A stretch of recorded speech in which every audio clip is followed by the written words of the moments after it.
We're not about real estate, which is not a STEM topic, but hey, that is what we do here. It is a topic that he has a passion about. So welcome, Mr. Miller. There you go, sir. We're good. All right, thank you.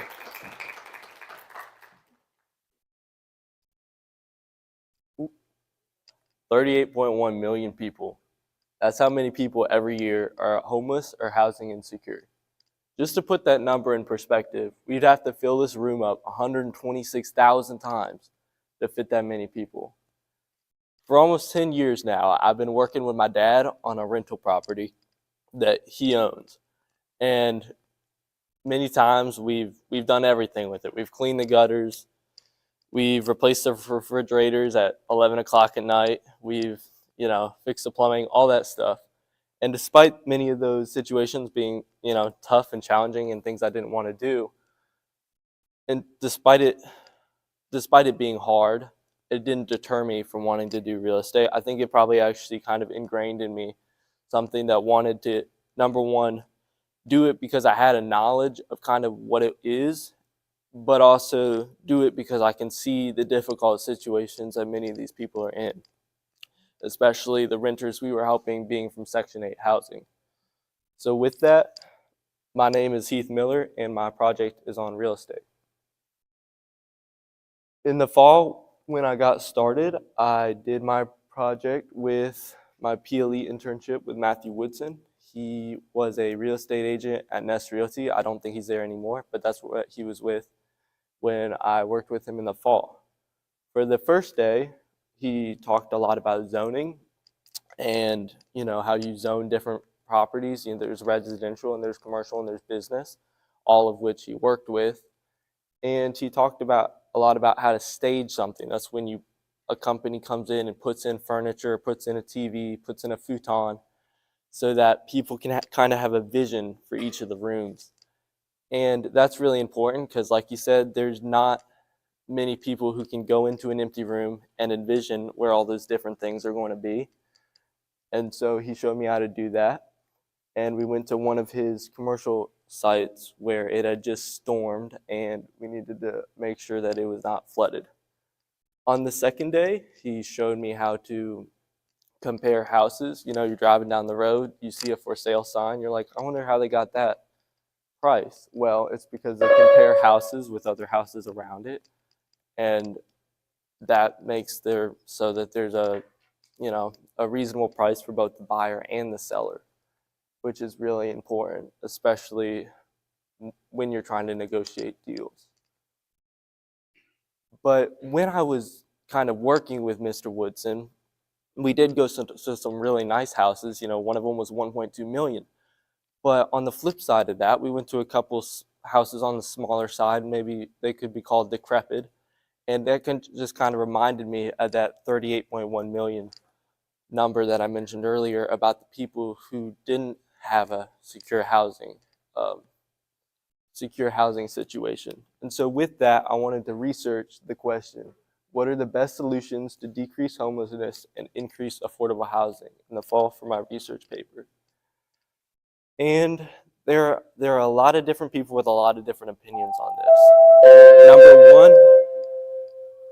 Number one, I think it's important that we keep renter protections like the HARP program and the rent-to-own programs, and also things like renter's right to buy, which is when it just helps them not get evicted based on things that are out of their control.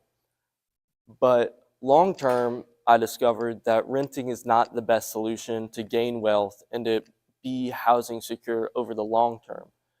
And so I started to look more into types of housing that are more, number one, that you own, but number two, that are more less expensive. And over the past 40 years, the biggest solutions to this have been manufactured housing and portable housing, or also known as trailers, right? But the problems with these is, for manufactured housing, often these trailers will sit on lots which they do not own, and so they're classified as rentals, and so they don't get the same tax breaks that many of the colloquial home buyers would. And with the other with other manufactured housing or portable housing, the government sees it as, because the house was brought in and it was ported into the area, is seen as movable. And although it's not movable once you hook up electricity, plumbing, and water, the government still sees it that way. And so again, it doesn't get the same tax breaks. So one of the biggest things I found was a new type of affordable housing, which is 3D printed. And I know that might sound a little bit crazy, but it works basically the same that, the little plastic printers do. They're just 1,000 times bigger and they print concrete. And one of the best things about these is they take a lot less manpower and they're actually more environmentally friendly because there's less waste when making them. And one of the best things about them is we used to try to make some environmentally friendly concrete houses because they would stay cool in the summer and warm in the winter due to the concrete just having an insulating effect. But as you can see here, if you were to just pour concrete all over that, and then the electrical wires and the plumbing would be kind of hard to get to once the house is already constructed. So 3D printing solves this problem by being able to print compartments and to also print compartments for the insulation. And so that's a big problem it solves. It's not only more environmentally friendly than a lot of the manufactured homes, but it's 40% the price. This is because it uses a lot less people. And when you use less people to build a house, it's a lot, not only are the materials cheaper, but there's less people to pay. So that's the biggest thing for 3D printing. If you took a house that's $200,000 now with 3D printing, it'd only be $80,000. And that's, again, because of the decreased labor costs. However, I don't see this technology being implemented immediately because many people don't know about it, and we're still making the houses that we've been making for years. So for my community service, I decided to help some people with Habitat for Humanity. This is Bruce Seeger, my Habitat for Humanity director person, and he works with Greene County. And yeah, he was the first one that I got in contact with when researching for my community service. On one of the first days, we went out to this family and their deck was not up to code, which is really important for a lot of these smaller homes because they won't be able to sell it or buy it if it's not up to code when the inspection comes. And so it's hard to see there, but we installed some joists and just started construction on the home and started rebuilding the deck so that it was up to code and so that they could use it. But one of the problems with this is, well, not one of the problems with this, but one of the problems I saw when I was there is that almost everybody who works for Habitat for Humanity is retired. And so I figured that I would make a social media page to help bring younger people. I know especially since we have a lot of younger people just in the community and especially in the school system who have club hours to fill. So I made a social media page promoting Habitat for Humanity so that people would be able to get new hands on the job, especially since there are jobs that some days I would go over to Habitat for Humanity and I would be like one of the only, if not the only ones that would be able to climb on the ladder and actually bolt the things in. And so I think this will drive some newer people to Habitat for Humanity. So it'll be easier to make the homes. And so, yeah, I would just like to give a big thank you to Mr. Woodson, my PLE advisor, and to Bruce Seeger, my internship advisor, and again to Mr. Patterson for doing the class. And I'd like to just conclude with, I'd just like to say thank you to my Lord and Savior Jesus Christ, because it's very hard to have peace, especially when things are just really piling up. And it's really hard to have peace without a relationship with God. So I'd just like to conclude with a word of advice to future Burbank students. Get that community service done on time, because mine, I finished it around 2 weeks ago, and that was really cutting it close. So try to get that done early. So yeah, in the future, I'd like to either attend Virginia Tech, University of Liberty, or UVA, and study residential real estate and finance. So yeah, this concludes my presentation. I'll now be taking questions.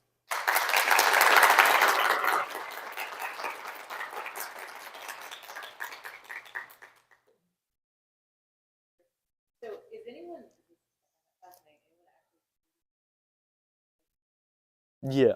So there's a couple communities in Upper New York and in Austin, Texas. I know they're kind of known for, building a lot of stuff right now. It hasn't caught on so much in Virginia, but I know in Texas, where a lot of these companies are from, that's where I got the statistic from, was a company in New York, in Texas. And yeah, they're just building whole communities actually, and it's just a lot cheaper for the people. Or is it like template of this? Well, the machine can be programmed different ways. I didn't necessarily look into the different types of floor plans that they're using. But yeah, it's just like a normal 3D printer. You can program it so that it can do different floor plans. So yeah. I was curious, you mentioned that the cost of building these houses would decrease, labor demands decrease. Yeah, and materials. Yeah. How that would impact the job market. Yeah. So nobody's done research on that yet, just because it hasn't gotten big enough. But I mean, I would predict that the normal style housing is never really going to go out of fashion. I was just kind of more using that as a way for people with less capital to buy a home, to get a home. And I don't think the normal wooden houses with wooden frames will ever really go out of business. So I think that the construction companies really don't have much to worry about. But yeah.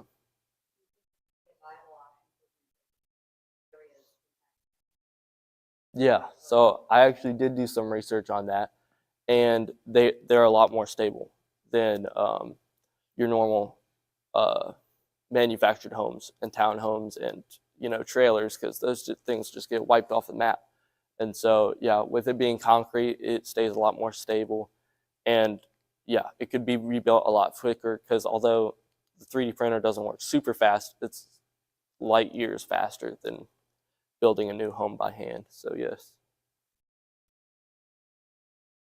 So you mentioned homelessness and housing shortage. So in your research, or just in your opinion, who is more responsible for that?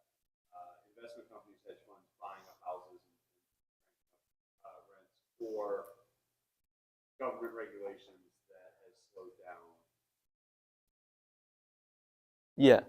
So one of the programs I mentioned is called HARP, and I believe it was actually a program established in 2009. It actually it went until 2018, but it was actually used to lower interest rates for the first-time home buyers to be able to get a home. So that may need to be looked at again, maybe reinstated, so that first-time home buyers can get a lower interest rate. I know the interest rates right now are not historically high. They're relatively high, but they're not historically high. I don't think it completely rests on the hedge fund. I think it's just kind of a market cycle. But yeah, they're going to go up and down, because that's in favor of the bigger companies. So it is in part due to the hedge funds and the feds. But yeah. Yeah.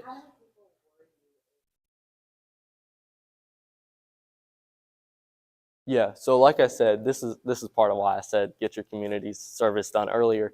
But yeah, I just made that page and that account like 2 weeks ago. So I personally haven't heard from anybody yet. But yeah, I'm still going to be in contact with the Habitat for Humanity people, so that if new people come out, I can still work with them, and other people can get in contact with Bruce Seeger. So yeah.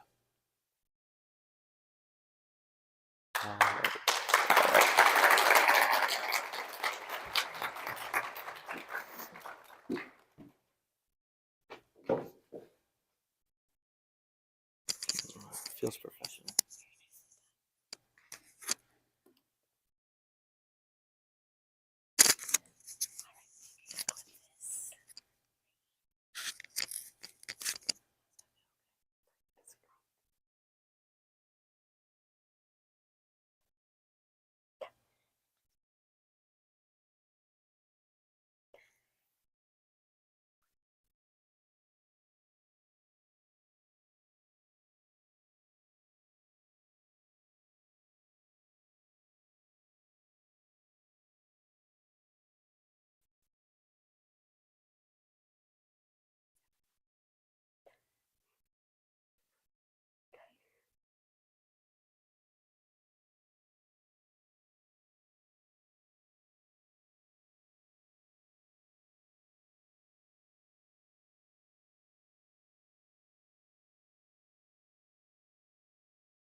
Maybe I will if I forget what I'm saying. Just start dancing.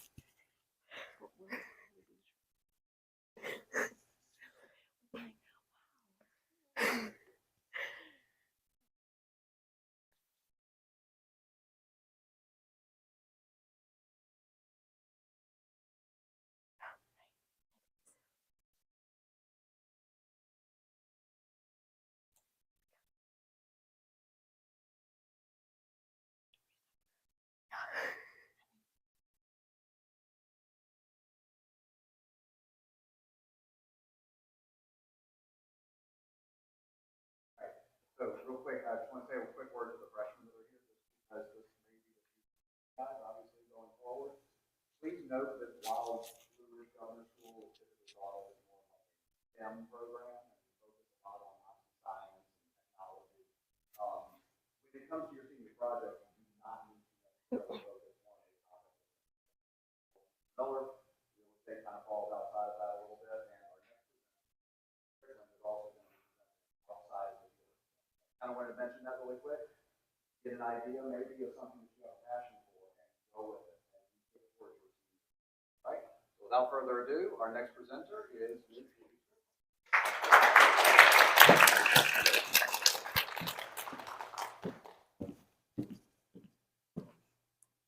To start off my project, I would like to ask everyone to close their eyes and imagine the scene that I'm about to describe to you.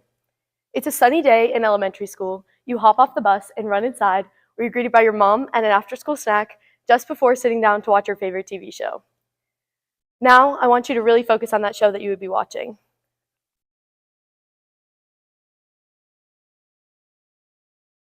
When you open your eyes, I'd like you to look at the image on the screen. This image may be very similar to the picture that you were imagining inside your head. Some kind of cartoon that you were watching, either on PBS Kids, Nickelodeon, or maybe even Disney Channel. But when I picture the scene, it's a little different. What I picture is a channel called HGTV. This channel features reality TV shows that focus on buying and selling renovated homes and include a multitude of popular shows, including House Hunters, Property Brothers, Love It or List It, and my personal favorite, Fixer Upper. Fixer Upper stars a married couple that renovates old homes in Waco, Texas. I loved watching them demo house after house, completely gutting the inside, picking paint colors, furniture, finishes, and most of all, the decorating and final touches. It got to a point where my mom and I had watched so many of the episodes that we started saying what we would do differently if we were in the designer's shoes. While my days of watching TV after school are now replaced with sports and homework, my love for design is still as strong as it was all those years ago. Hi, my name is Izzy Strickland, and this love is what inspired my idea for this project, creating intelligent interiors. To start off my whole capstone project, I knew that I wanted to do my PLE at an architecture or design firm. Throughout high school, I'd taken an architecture class and established a good relationship with the teacher, Miss Berry. After talking out my ideas with her, she mentioned that she had a former student that worked locally down in Charlottesville. This is how I came into contact with my PLE mentor, Kristen Shiflett at Interior Concepts. While learning from Kristen, I was also able to work with two other designers, including designer Haley Pham and business owner and designer Tamara Lacey. To start off, at Interior Concepts, the whole office was very open to showing me every part of the design process. I got to see many of the daily tasks that they complete, including communications and organization, as well as some of the more fun hands-on projects, including building, hosting, and traveling to client projects. To start off, most of my time was spent in what is known as the materials library located in the back of their office. This is exactly what it sounds like. It houses thousands of different material samples, including wallpaper, upholstery, tile, cabinetry, etc., all organized by company and sample type. My task was to organize all of the used samples back into their spots, and while it sounds really boring, it honestly was one of my favorite things. While I was there, I also got to work on some more hands-on projects, including 2 client trips, listening in on 1 client meeting, and observing how they use computer-aided design to build 3D models and construction documents. The very first day of my PLE, I was able to go with Tamara onto a client project that they were working on, renovating the dining room for. I was able to talk out my thoughts on the color choice for the dining room with her, as well as see all of the other projects that they had previously completed in the home. The second trip I was able to take was with Kristen Shiflett and we went to a condo that was in the midst of its design. I helped her measure various lighting and electrical fixtures, as well as just kind of talk about the process and what they were doing for the condo. Back at the office, I was able to work with Haley, who showed me how they use a CAD program called Revit to build floor plans and elevation plans of a project. She then showed me how they take these designs and print them onto a construction document, which is then used by a contractor to initiate the design process. During the last day of my PLE, I was able to sit in on a client meeting with Tamara, where I saw how she used both physical and visual aids in order to help a client make some finishing touches on her furnishings.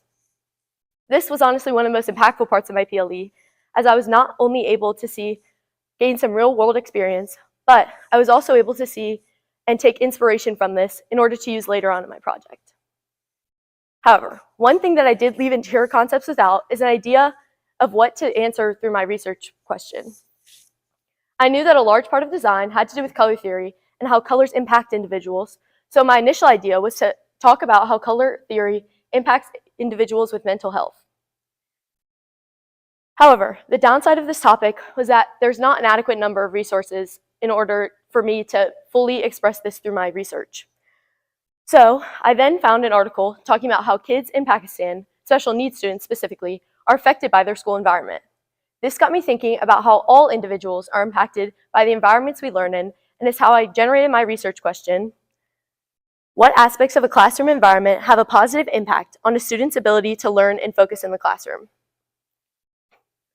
Through my research, I started by explaining the basic principles of color theory, as well as how color impacts individuals based on its value, hue, and saturation. I then went on to discuss 3 different aspects of a classroom environment: color, furniture, and lighting, and explain how these all impact students individually.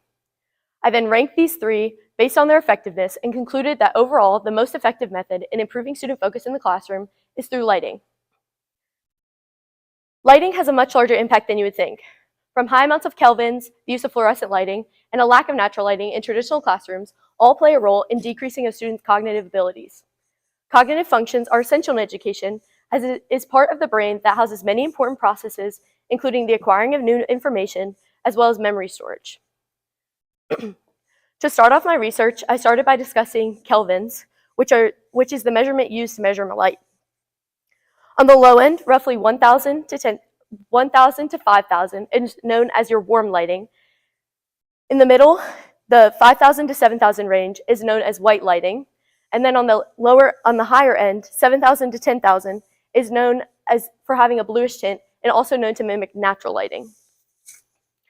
Through my research, I found that the best lighting, Kelvin lighting level for students in a school and office environment are in the 3,000 to 5,000 range. Even more so, I found that switching the Kelvin lighting from one of a higher Kelvin level to one of a lower Kelvin level later on in the middle of the testing environment can not only improve student focus, but also help them to relax. Another issue I discussed through my research was the use of fluorescent lighting in classrooms.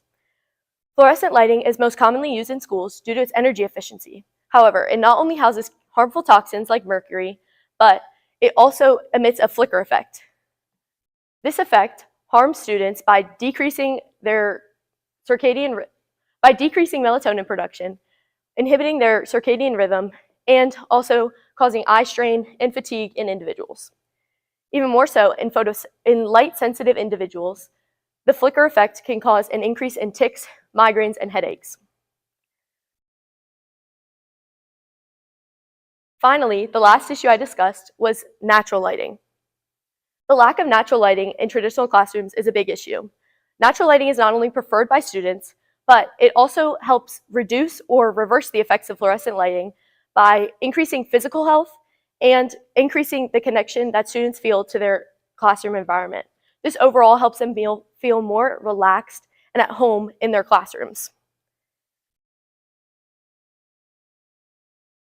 Overall, I concluded that lighting was the most effective method and most universal method due to its ability to affect everyone relatively the same, as opposed to color and furniture, which affect individuals at a different rate due to people having different comfort needs and associations to color. After I concluded my research, I then went on to start my community service. My original idea was to do something related to Habitat for Humanity. However, since my research was now geared more towards students, I reached out to a few people at Monroe High School to see if there's anything that could be done here to affect students directly. This is when my community service mentor, Mr. Wimmer, reached out to see if I would be willing to help them redesign a conference space used by special needs classes, small testing groups, and administrators for various parent conferences. I was thrilled to be able to help in this space, but also very nervous, as I didn't know where to start. So, like any good designer, I took to Pinterest to gather some inspiration and started creating numerous sketches of my designs until I was happy with the final product. I then ran into my second issue. How was I going to present my ideas and sketches to my audience in an understandable format? This is when I took inspiration from my PLE and used Canva's tool of background remover to create elevation walls of all 4 walls in the conference room. After I finished my designs, I was able to present to Mr. Wimmer, Ms. Lamb, and Ms. Brunel, where I explained my ideas, including the choice of color, furniture, lighting, etc., all using the aid of my research paper. After I was done presenting, I received critiques on little things to change and finalized my design soon after. Currently, my required hours for this project are completed. However, the conference room is still in the midst of being completed. The painting is set to happen over spring break. The furniture is set to arrive around that time as well, and the whole project will hopefully be completed by the end of the school year. Even though my design has yet to take full effect, I've still experienced some of the impact that it will have on this community, not only from the students, but also faculty and administrators as well. This was felt by both myself and my family, as we received multiple positive messages from various faculty members explaining how excited they were for my design. For the next 4 years, I plan on attending either the University of Auburn, the University of Kentucky, or the University of South Florida to study architecture or interior design. My 2 pieces of advice for future Berwick seniors are: 1, to do a little because it goes such a long way. Your senior year truly flies by and work can easily pile up while you're focusing on your other classes. My advice for you is to do a little bit every week or even every other week so that the work does not pile up when the big deadlines hit. My second piece of advice is to do something you truly love no matter the topic. I remember sitting in the audience like you are now and feeling so intimidated to do something design related because all of the topics were either medical or STEM based. I'm here to tell you to not do something just because everyone else is. This is your year to explore a field that is unique to you and your interests, so take advantage and get the most out of it you possibly can. Finally, I would like to conclude by thanking all the people that made this project happen. I would first like to thank my mother for inspiring the dreams of being a designer in me all those years ago. I would then like to thank my senior advisor, Mr. Patterson, for answering my millions of questions and just putting up with me throughout the entire year. I then would like to thank the entire team at Interior Concepts for showing me the ins and outs of your day-to-day lives as designers. I would like to thank both my community service advisors, Mr. Wimmer and Ms. Lamb, for trusting me through my design process, as well as fellow Berwick's classmate, Kayla Schaller, for participating with me in this project and creating something beautiful. I finally would like to finish off by thanking the rest of my fellow classmates, as well as Kimia, for putting up with me for these past 4 years. You all have seen the ups and downs and consistently supported me through it all. I would not be the same person without all of you today. Thank you so much for listening, and I will now be taking questions.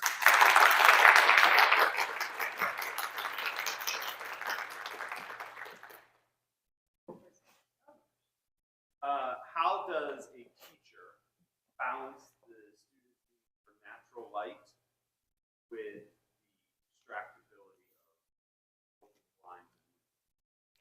Yeah, so that's a good question. I feel like through my research, there was obviously, that was a very big issue with the natural lighting.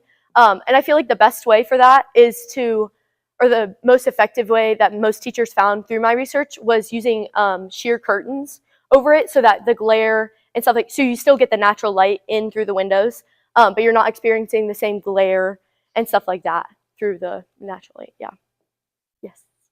You keep talking about your research. What units or methodology did you use? Cognitive function as well as overall mood, was it a self-assessment? So a little bit of both. Most of it was through surveys and stuff like that, asking the students and also teachers about all these different aspects. And then there were a few things, when I talked about the testing, stuff, that was through both performance-based, actual how students scored, like they had a control group, and then the group that was actually affected and had the different Kelvin levels on them. So does that answer your question? It's both, yeah. Gosh, I don't know. It was from multiple different papers. So I think it was like 200, if I'm remembering correctly, like around 200 kids, yeah. I want you to go back because I think it's very important for some people to hear. Mhm. Burning question, you had to redirect. Share that story a little bit. So you had your pursuit and then it wasn't working. I think that's really important for you guys to hear. Because you're like, sometimes it doesn't go your way and persevere. Yeah, for sure. So I started off by trying to figure out how color theory affects mental health. Because for design, it's kind of hard to find a research topic because a lot of things are based on you like individually. So as a designer would design for a client, it's very hard to pick something that affects a lot of people and is research based. So my original idea, which is a very pressing topic at this time, was to do something with mental health. Because it's not only something I've struggled with, but it's something a lot of my peers and everyone struggles with it. So that was my original idea. And then during your senior year, you take, I believe in like September, October, you take a trip to the UVA library where you start going into their databases and gathering a bunch of different resources. So it was basically up until this point, I was very set on the fact that I was going to do something mental health related and how design and color theory kind of affect mental health. But then going into UVA and kind of looking through their databases and stuff, this is when I ran into a big fat wall. I was like, I completely couldn't find anything. I think I found maybe 1-2 articles about it, and I was freaking out a little bit, to say the least. And then, so kind of from there, you have to pivot very quickly, because that's kind of your only time to gather a bunch of peer-reviewed articles for your research. So that's when I kind of came across that one article talking about special needs students in Pakistan. And from there, you kind of brainstorm a couple of ideas. So I think one of my ideas was first just talking about special needs students and how their classroom environment impacts them. But then I obviously couldn't find enough articles about that. So I kind of broadened the search to just talk about students in general and how that impacts them. And so that's kind of how I came across my actual research question and how I had to pivot from there. And my other question is, when you talk about cost effectiveness, how much money are we saving? Like, if you were going to sales pitch this, how would you?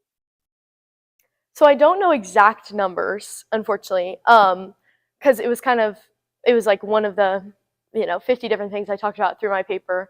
But I remember reading an article saying it's a good amount of money that it really does make a difference, but also the long-term effects of having the use of fluorescent lighting it's kind of win-win or lose-lose, I guess, situation. So I don't know exact numbers, unfortunately, but it's enough that it definitely would make an impact, but it affects people enough that you gotta kind of pick your battles, yeah.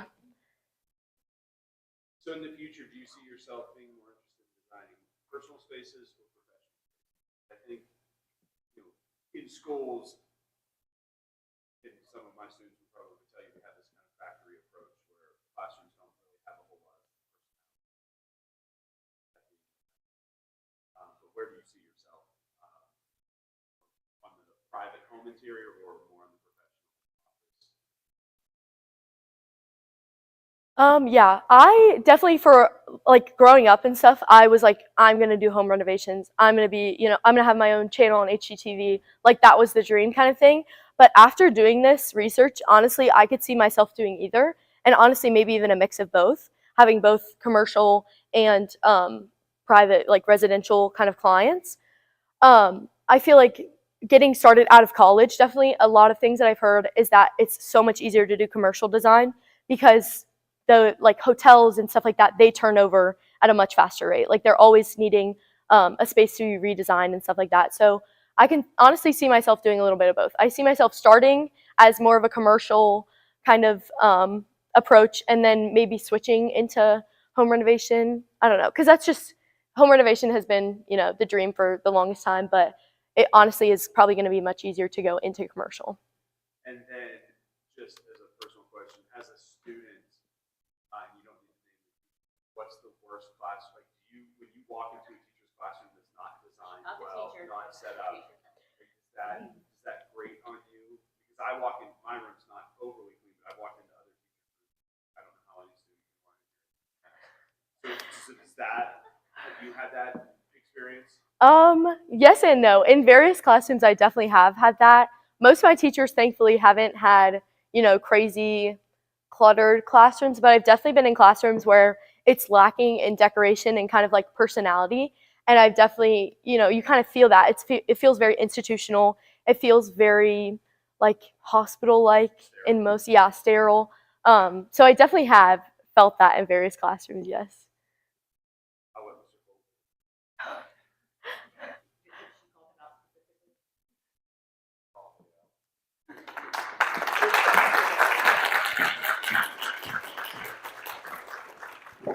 Cole? Thanks. Thank you.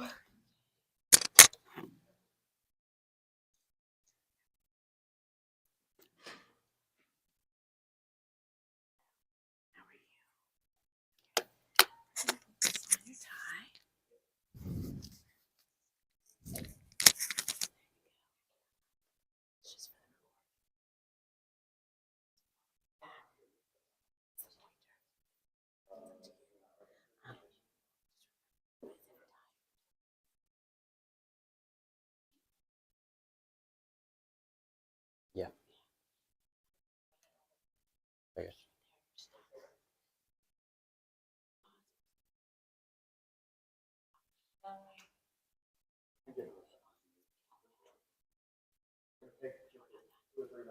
I'm gonna need like 7 things with water.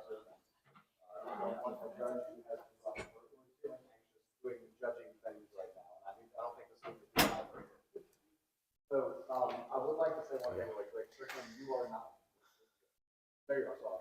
You are not the first senior to stand up here and give a presentation that has, I think, had a small impact on the way that I teach in the classroom. But I will tell you that I've already looked into that has some LED strip lights that I can change the color of. And I do think that the freshmen who are here right now probably notice that more often we are probably turning the lights off or at least dimming the lights in the classroom more. They seem to really enjoy it. So I do feel like I've had seniors in the past, including you, who have had an impact on the way that. And again, just another example of how you can take this to a project and make this something you have a passion. Right? I hate classrooms that are dark. I can't stand walking into a classroom. And as a science teacher, there's an aspect of functionality. You need to have And safety, yes, of course, which we need the lighting for the lab, but possibly with the testing environment, we relax that. But I get you on the 4S. My kids, I will remind you, we are.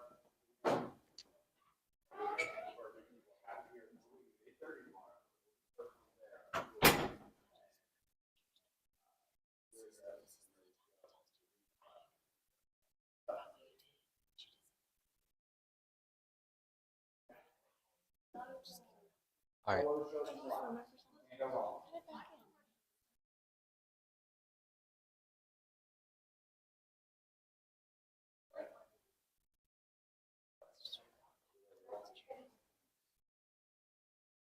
Go ahead. All right. No genius. All right, so let's get back to our seniors. So our code presenter today is Mr. Aiden Miller. Let's go ahead and give him a warm welcome.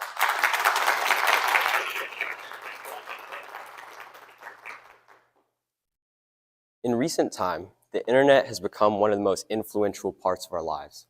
From instant communication with cell phones to smartwatches that monitor our daily activities to map-connected cars, almost every part of our lives have been improved or made more efficient by the internet. Although we've been really quick to improve our own lives with the internet, we've often been slower to make the same improvements to buildings. It may come as a surprise to you that the United States uses 4.07 trillion kilowatt hours of electricity per year. And as staggering as this statistic is, 40% of that is due to buildings. This is what motivated me to do my topic on sustainable sensors and the power of the internet in modern infrastructure. When I first started looking for an internship, I really didn't know what to do since so many of the local engineering job opportunities are related to the government and require clearance. After a lot of failed emailing attempts, I finally got into contact with UVA Facilities Management, where they guided me to Cameron Ratliff, Associate Director of Utilities Distribution, and he was happy to show me around. Cameron's main job is to make sure that every UVA student has the amenities they need at all times. To start the day, we went around to some of the different job sites he was working on. Like right here where they're installing a new junction between two water towers. And behind me, you can see an excavator where they're digging a new trench for pipes for a new pipeline. Later in the day, we went back to his office where we reviewed some of the CAD drawings and designs that he'd been working on for the projects earlier in the day. It was really cool seeing how the virtual planning translated to real life in the projects he was working on out in the field. Just what stuck with me about Cameron was how he had a plan for everything. Even 15 years out in the future, he has detailed plans for how he's going to update all of the UVA's infrastructure to make sure it's all running stably. Because Cameron thought I'd seen a good sample of his daily activities and I'd seen pretty much everything there was to see, he recommended me to Keith Popple, Sustainability Engineering Manager at UVA Sustainability. While Cameron was more in charge of just making sure the students had the amenities, Keith was in charge of making sure everything is as efficient as possible, making sure nothing is wasted, electricity, water, heating and cooling, optimizing it all. To start the day with Keith, we were actually in the office and doing some managerial work. So to start the day, we had he started by updating the website and looking at some of the data from the new projects they were working on. One of his responsibilities is looking at the thousands of internet-connected sensors all around campus they have. In the image behind me, you can see the control software they use to monitor all the different sensors. This specific image has an image of a HVAC system where there's data being tracked on fan speed, temperature, and flow rate. Later in the day, I went out to a meeting with him with an out-of-state engineering firm, where Keith met with them to look at how they could retrofit an existing business building with newer HVAC technology. It was super cool seeing how much work really goes into maintaining these systems. You never really know until you go and see a professional like this how it's constantly being improved. We just take for granted that our lights always turn on and our HVAC always works, but he's here to make sure, people like him are here to make sure that it's always up and running.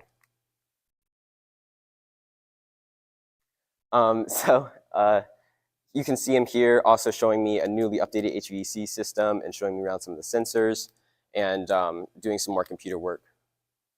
So after my internship, I didn't really know what I wanted to do at the start of the project, but I knew I was really interested by the use of internet-connected sensors Keith was working on at UVA. So I decided to base my research question around that and have the research question of how can we use modern internet technology to steward resources better without significantly altering physical architecture. I found the answer of this question to be IoT, or Internet of Things. Now you might be wondering, what are these things I'm talking about in Internet of Things? And these things are sensors, often hundreds or thousands, measuring anything from a temperature sensor in an HVAC duct to a pressure sensor on a pipeline, or a light sensor for an adaptive solar panel. Once the sensors collect the data that they need to, it's sent back to be analyzed by professionals. And this can be helpful in several ways. The first is maintainability. Say, for example, a pipeline breaks and you have constantly monitoring internet systems. then the break can be diagnosed really fast, and an alert can be instantly sent to whoever is supposed to fix it, rather than a manual read sensor system, us having to send a professional out into the field, read the sensors, or wait for a report to come in. The other big impact and improvement of implementing IoT is energy reduction. Within the first year of implementing an IoT retrofit, there's generally a 15% energy use decrease in whatever building it was implemented in. This might not seem like a lot at first glance. I mean, only 15%. But given the huge scale of buildings and how much energy they use, it's actually quite a significant amount. In addition, the only other alternatives is building new buildings, which obviously uses a tremendous amount of energy as well. So it's actually a really great way. I concluded it was a really great way, even though there's downsides like often added complexity to systems and stuff like that. When I started to think about community service, I thought about the reason that I had done this project in the first place, and I decided it was robotics.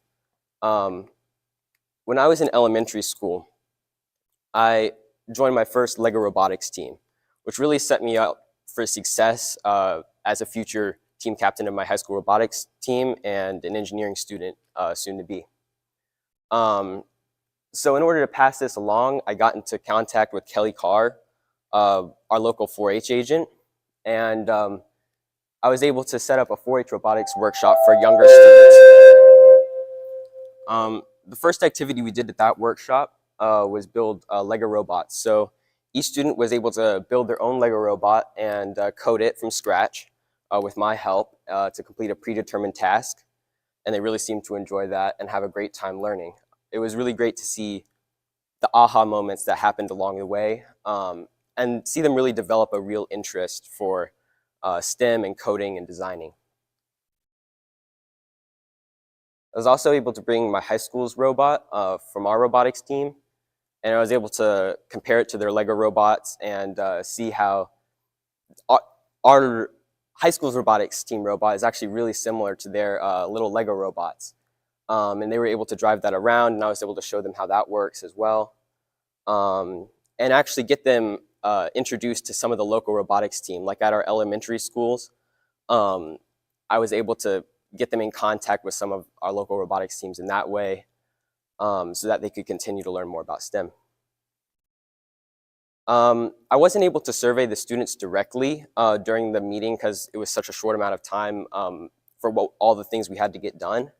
But Miss Kelly Carr, my mentor, she really seemed to think the students showed a great increase in desire to learn about STEM and robotics after the workshop. And just anecdotally, the students really seemed to enjoy it, saying they didn't want to leave by the end of it, some of them, and they just wanted to keep on working on the robots. I'd like to first thank Cameron Ratliff and Keith Popple for helping me so much with my job shadowing experience. I can't thank you enough. And thank you very much to Kelly Carr for my community service. I thank you for helping me get that in at the last minute. That was great. And thank you to Mr. Patterson as well. It was amazing working with you and having you to help me along. As for my future, I plan on either attending Virginia Tech or UVA for mechanical or civil engineering. As a word of advice for future Berwick seniors, I just urge you to create good priorities as you all the way throughout high school, but especially as a senior. It can be hard with papers and applications to colleges and all that sort of stuff. But if you really decide what's important at the moment and lock it down, then you'll be able to much more easily work on whatever you need to. Thank you, and are there any questions?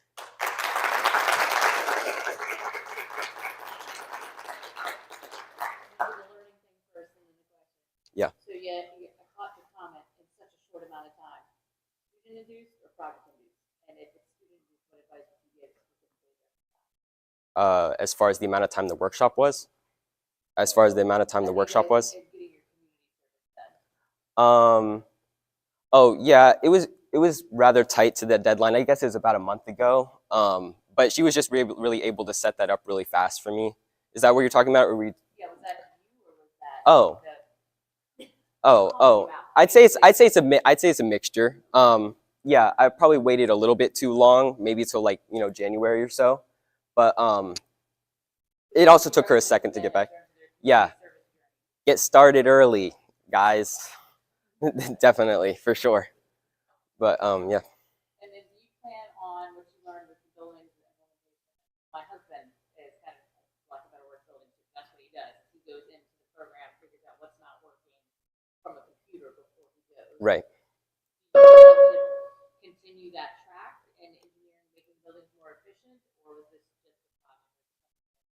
So at the start, I thought it was just going to be the project, but that's actually why I have civil engineering as a backup here now, because initially I thought I just want to do mechanical engineering, not really sure specifically what job I wanted to do, but I thought civil engineering by the end of this was really interesting, and all the different CAD modeling they were doing.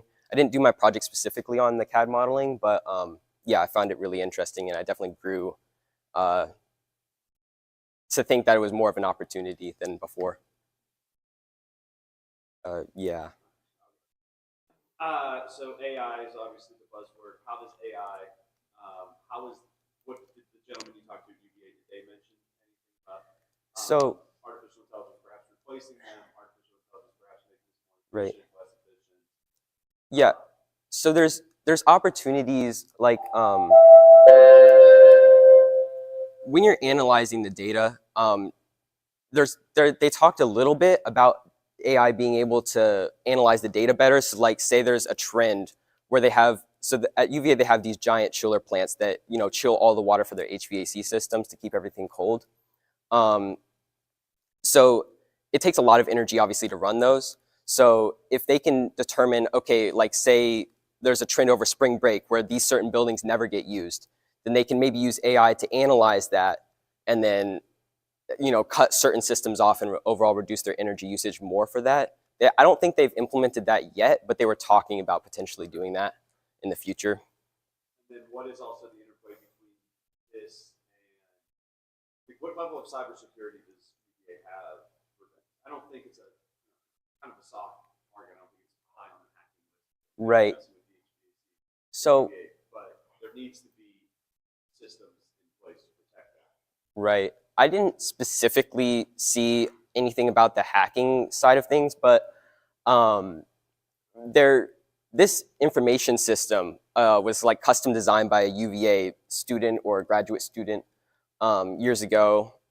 So I think they probably had some system to make sure, but I think it's mostly just like a one-off system. That's another thing that we're talking about.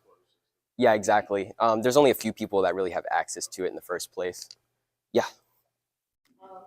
Again, with this, you mentioned that it's wonderful that you can retrofit a building with this. Yes. Do you know what the, I don't know, average operating cost of the building has to be in order for that to production, justify the cost of the equipment and the training? Justify. Okay. I'm not sure on the specific costs of the building. I do remember UVA actually will go in and they'll start this process by just looking at, obviously which buildings are most and least efficient. So I don't remember the names of the actual buildings that they ended up doing the retrofits on, but they do like analyze it beforehand.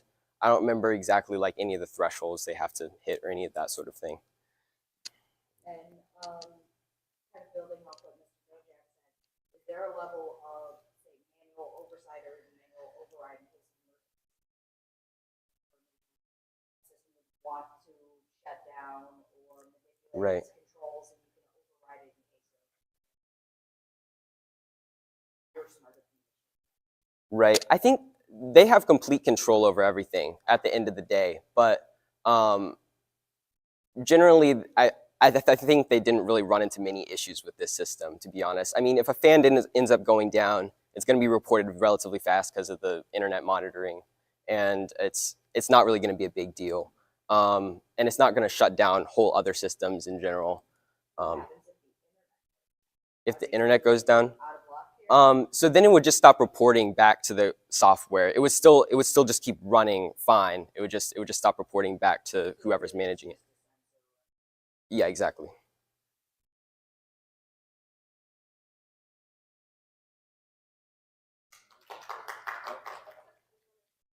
Oh, yeah.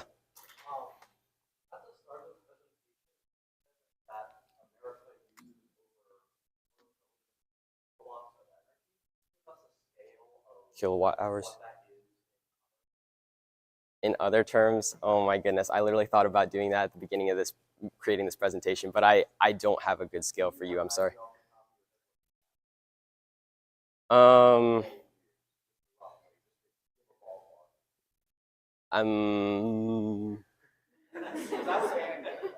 Huh? That was an annual figure? It was an annual figure for like the entire U.S.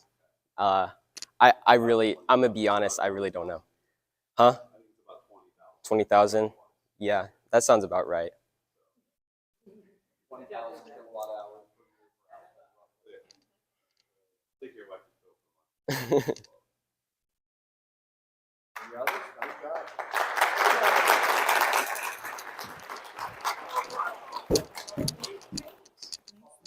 Thank you. Oh, yeah. Unless you want to take it with you.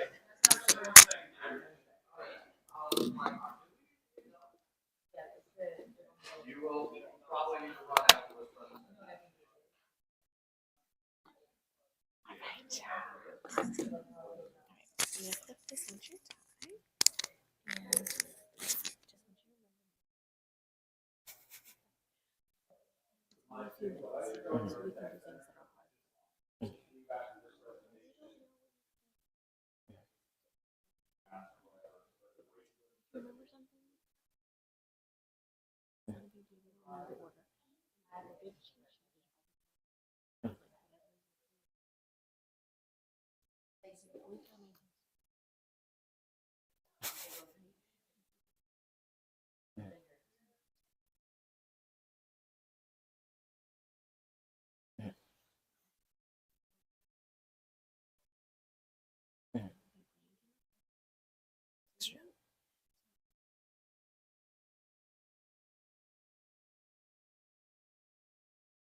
All right, so we have one more presentation in our first block, and we're gonna take a little bit of break, after that.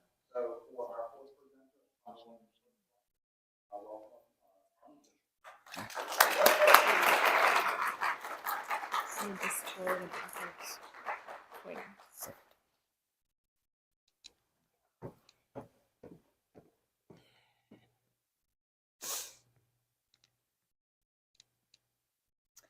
When I was younger, my mother was a stay-at-home mom, and my father often worked 36-hour to 48-hour shifts to help provide for my family. The time that my dad was home, we often spent outside in nature. Here is where my fondest memories lay. Catching my first fish, going hunting for the first time, hiking Crabtree Falls, and camping. It's because of these experiences that I grew a profound love for nature. But as I grew older, I began to question, how and why do humans take advantage of the wonderful world around them? And how do our actions impact the world around us? Hello, my name is Carmen Fisher, and my project is on conservation and humanity's impact on nature. To start my project, I knew that I wanted to pursue forestry. So I got in contact with Mr. Ed Furlow, the area forester and primary contact for our region. He got back to me and we scheduled for about 3 days across September and October for me to get about 12 hours. I spent most of my time with him either making or reviewing tract plans or forestry management plans. Tract plans are management plans that seek to meet the short and long-term goals of a landowner by utilizing the forest resources in a environmentally friendly way. My first day with Mr. Furlow, we visited a landowner. He had just come into some new farmland and was hoping to make the land into a more wildlife-focused place. We visited alongside representatives from the Department of Wildlife Resources, as well as representatives from the Department of Agriculture. Here, we surveyed his land and looked at some of the invasive and non-invasive species of wildlife and plants, and took note of them so we could help make his land better. In the days following our visit, the representatives from the Department of Wildlife Resources and Agriculture, as well as Mr. Furlow, would use the data that we collected to help put together that tract plan. My second day with Mr. Furlow, we visited a logging site. Here, there was a portion of the site that was out of rules and regulation, specifically this middle portion right here. They had created this almost ditch-like space that was collecting water, and the water had no place to go. Mr. Furlow reviewed this place again and realized that it was once again still out of regulation, so we told the loggers that they still needed to do some more work on it. While we were there was something that came to note. The following day, or the day prior, a tragedy had occurred. A 64-year-old logger had had a log from one of the top of the logging trucks fall on top of his leg, leaving him incapacitated and unable to continue working. Mr. Furlow noted something very important from this. In fact, two things that were very important. One, the hardships of working outdoors, and two, the importance of picking a career that you are able to keep up with as you grow older. The same day that I visited the logging site, we visited yet another landowner. Here, instead of making a tract plan, we were reviewing a past one. It was obvious that the land had had some work done on it. We saw trees that were in support tubes, we saw weeds and invasive plant species that had been sprayed with herbicide, and we saw new plant growth. We walked through the property taking note of things that needed to be redone or things that needed to be added to the plan. More specifically, what needed to be redone was those weeds and invasive species that had been sprayed needed to be gone over again. Some of them had been missed, and some of them just had not died yet. This day provided some direct contrast to my first day. Of course, the first day we were making a plan. We did not see much work done, and it was obvious that it needed work. My second day, however, you could see that there was work being done and that there was direct improvements. My third day, I visited yet another landowner. Here, we were making another tract plan, except this one was not a wildlife-based tract plan. This one was a timber tract plan. This was more in line with what Mr. Furlow does day to day. He doesn't really focus on wildlife, he focuses on timber. So this gave me more of a view to what he really does. We visited specifically a cow farm that was along a mountainside. We walked along his property looking at some of the trees that would be of high value while some were more of low value, and kind of talked with the landowner saying, what would be of the best things to cut down or what he would aesthetically want things to look like. My time with Mr. Furlow was very interesting and very informative. Though, while I was with him, I found that I wanted to redirect my path from the flora of nature, but also from the advice he gave me earlier. This redirection and path also followed on to my research. However, because I redirected my path, I did not come out of my PLE with a burning question. So I took to the internet. I looked for a question that I didn't already have extensive knowledge about. Here, I found a connection that I'd never seen before. A connection between traditional Chinese medicine, the illegal wildlife trade, and endangered animals. As I continued researching, I found yet another connection. These things, the interest in them, didn't spike until around COVID-19. And this was where my question was born. How did the illegal wildlife trade and unethical traditional Chinese medicine practices impact the start of COVID-19, and what policies addressing the illegal activities would be the most beneficial? Something that's really important to note is, what is traditional Chinese medicine? Traditional Chinese medicine is the use of things like herbs, animal products like pangolin scales, and more physical medicine like acupuncture and cupping to treat illnesses or ailments. Another really important definition is, what is the illegal wildlife trade? The wildlife trade in general is the buying or selling of animals or animal products, but the illegal aspect of it is there's certain rules or regulations that prohibit the buying or selling, and oftentimes it's endangered animals. Something that I really focused on when I was doing my research was the culture surrounding all of these things. I was unfamiliar with what traditional Chinese medicine was, what the wildlife trade or wet markets was, and what bushmeat was, the consumption of bushmeat. Bushmeat is terrestrial animals not typically farmed from Africa and Asia. Because these things were so unfamiliar to me, I made it a point to research them. And what I learned is that they are super culturally significant. Specifically, they stimulate the economy, they provide community, and they provide livelihoods. So, knowing that, I continued on to my question. The first part of my question was super easy to answer. How did the illegal wildlife trade and unethical traditional Chinese medicine practices impact the start of COVID-19? What this means simply is, what is the connection between the illegal wildlife trade, unethical traditional Chinese medicine practices, and COVID-19? Well, what we know is that the wildlife trade and wet markets are a breeding ground for sickness. So if one was to purchase an animal from one of these wet markets and consume it, you are likely to get sick. What we know also is that COVID-19 was contracted from an animal from a wet market. We don't know if that wet market was illegal, but we do know that wet markets have been linked in recent history to things like HIV and Ebola. So because of the unregulated nature of an illegal wet market, it is even more likely that you are to contract something that is nasty. Because of the spike of interest in things like the wet markets and the illegal wildlife trade and all of those things, policy started to be made shortly after COVID-19. Specifically, in 2021, China made a policy regarding an all-out ban on terrestrial animal consumption, specifically more like bushmeat, not necessarily your cows or pigs or things like that. So think bats, pangolins, monkeys, those kinds of things. And while this sounds like a fantastic idea, what it really did was it just drove the market farther underground, and it drove people who wanted to consume things to go to illegal sources where before they were going to legal sources. So while it did this, it also took away the livelihoods of people who were depending on the legal sources.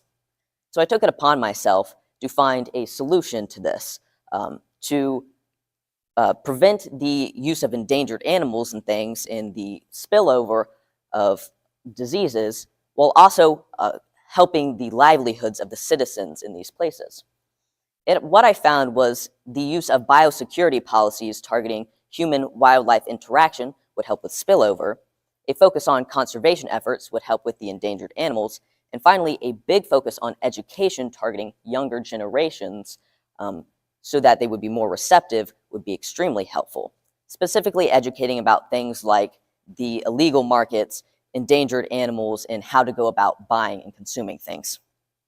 This focus on education continued on to my community service as well.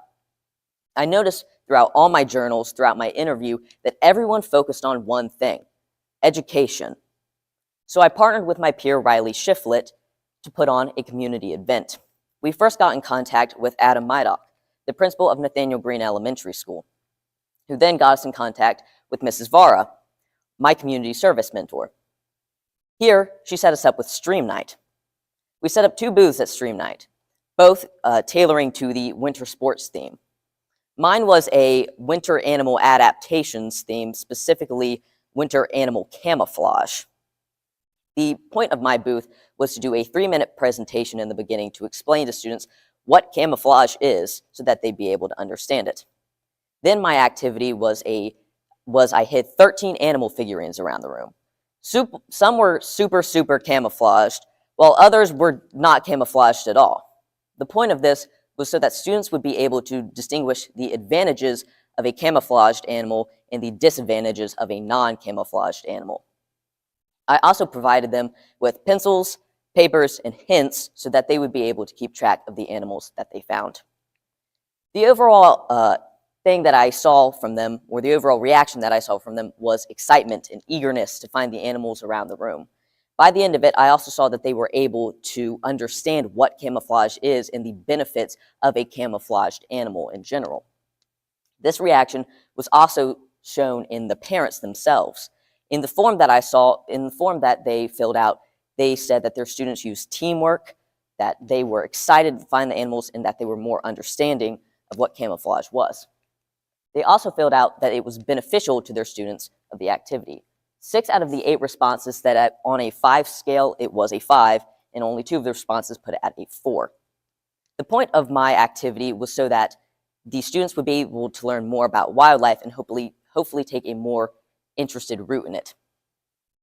I would have liked to have more of an impact by doing a more conservation route with my education, but I believe by educating in a general sense about wildlife, students will be more willing to learn about wildlife and be more interested in their well-being as well as the well-being of their environment, satisfying my goal.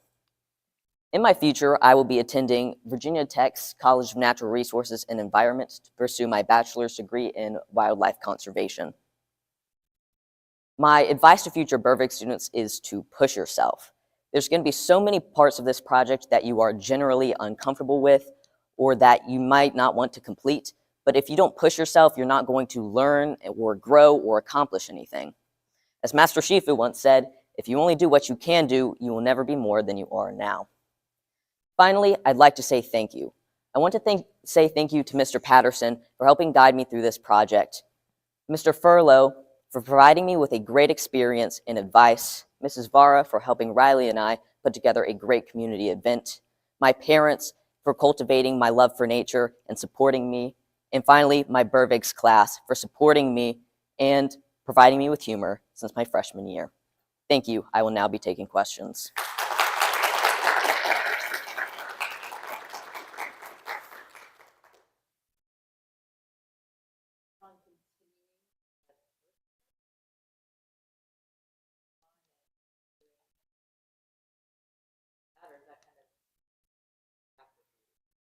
I still find it incredibly interesting. So I think I might still continue that in the future because it's still a very prevalent issue. COVID was so soon, like that was 5 years ago. So it's still such a prevalent issue. I still want to continue with it. And, you know, it's not just in Asia, it's in Africa, it's in all these different places. So I would like to continue with that. You. One thing I found interesting that I noticed that there might have been similarities alcohol, Mhm. where people lost their jobs by selling, while also other people by have you kind of looked into how those lives outside of people directly affected by that? I haven't specifically researched that, but it is something that I was thinking about as I was doing my research is, you know, history repeats itself. We constantly ban something that we think, okay, if we ban this all out, then it'll get rid of the issue, right? Except people just drive it more underground and it is a prevalent issue. What we really need to do is regulate the use of things. And that is what we need to do with wet markets and the use of endangered animals and things like that, is we need to regulate the use of it instead of just banning it, because that does not solve the issue, like we did with alcohol and prohibition and that kind of thing. Anyone else? Going back to your track plan, what laws or regulations require that type of analysis being done on a piece of property or land, and or is it voluntary? Is there The track plans? It's voluntary. It's usually landowners who are seeking to help their land in some way. They just came into it, or their land has been having issues, and they just want to help it out in some way. And they want to basically, like Izzy renovating a home, it's them renovating their land.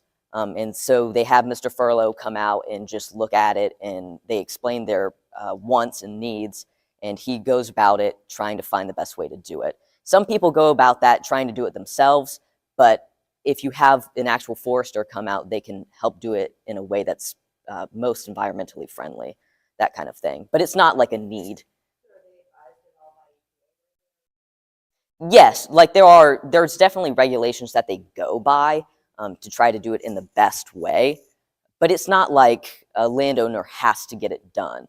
It's just if you really want to get it done the right way, it's best to have a forester come out and explain it to you and make a plan for it.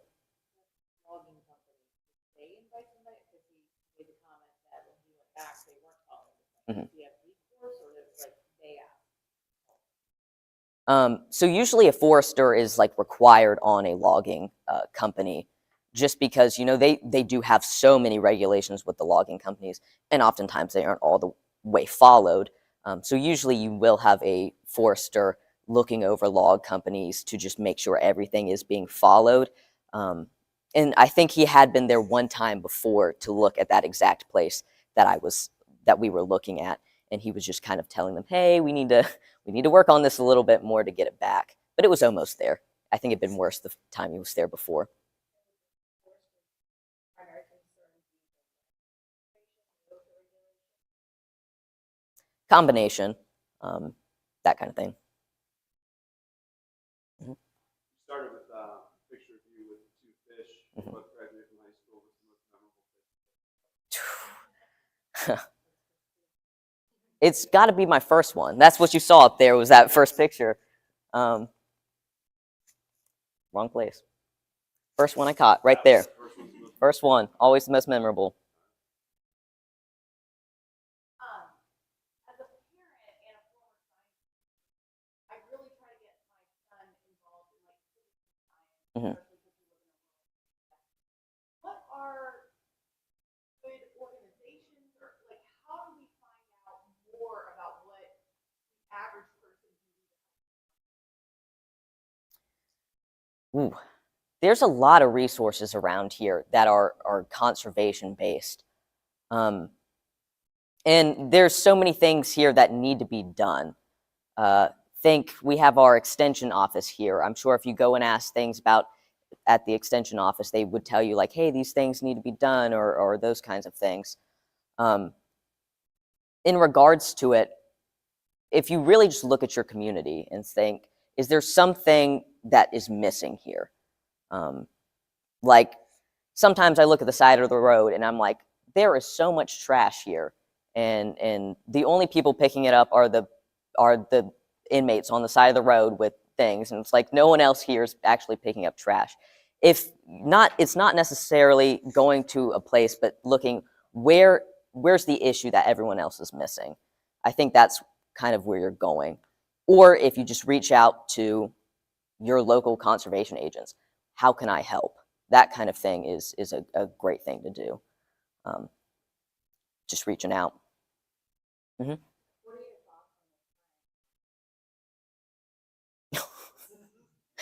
I think it's devastating.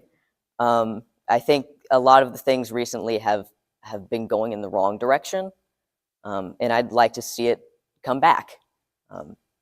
Especially Shenandoah, we had so many layoffs recently, and it's been really rough.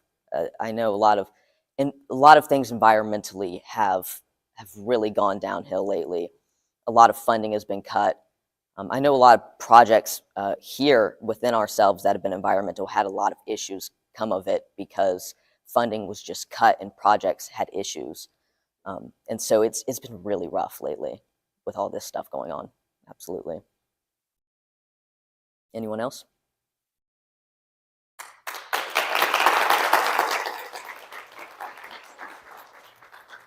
We're gonna take about a 10-minute break, we'll get back together and start the next round of presentations at o'clock. If you need a restroom break, if you need something to eat, there's some food on the table, feel free to partake of that. Early students, if you want to get a break, if you need food as well. About 10 o'clock.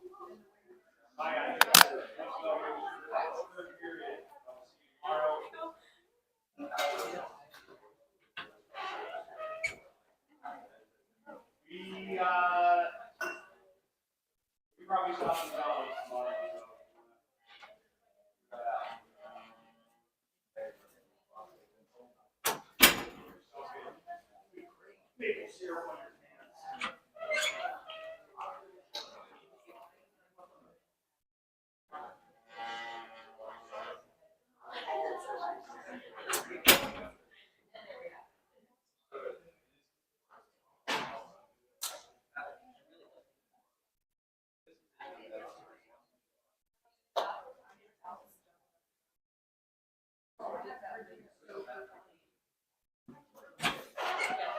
go to this school. It's gonna stay open.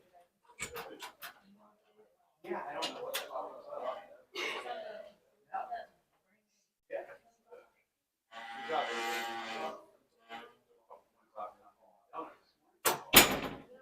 Couple points. What were those donuts for? What was that? It was, for NHS, we did a little SPCA drive, and I incentives for people actually donate. Alright.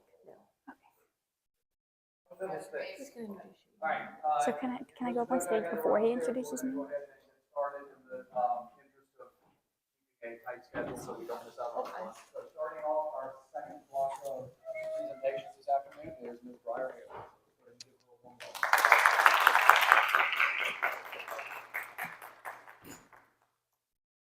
I'd like to start off my presentation with a quick question. How many of you in the room have owned a dog at some point in your life?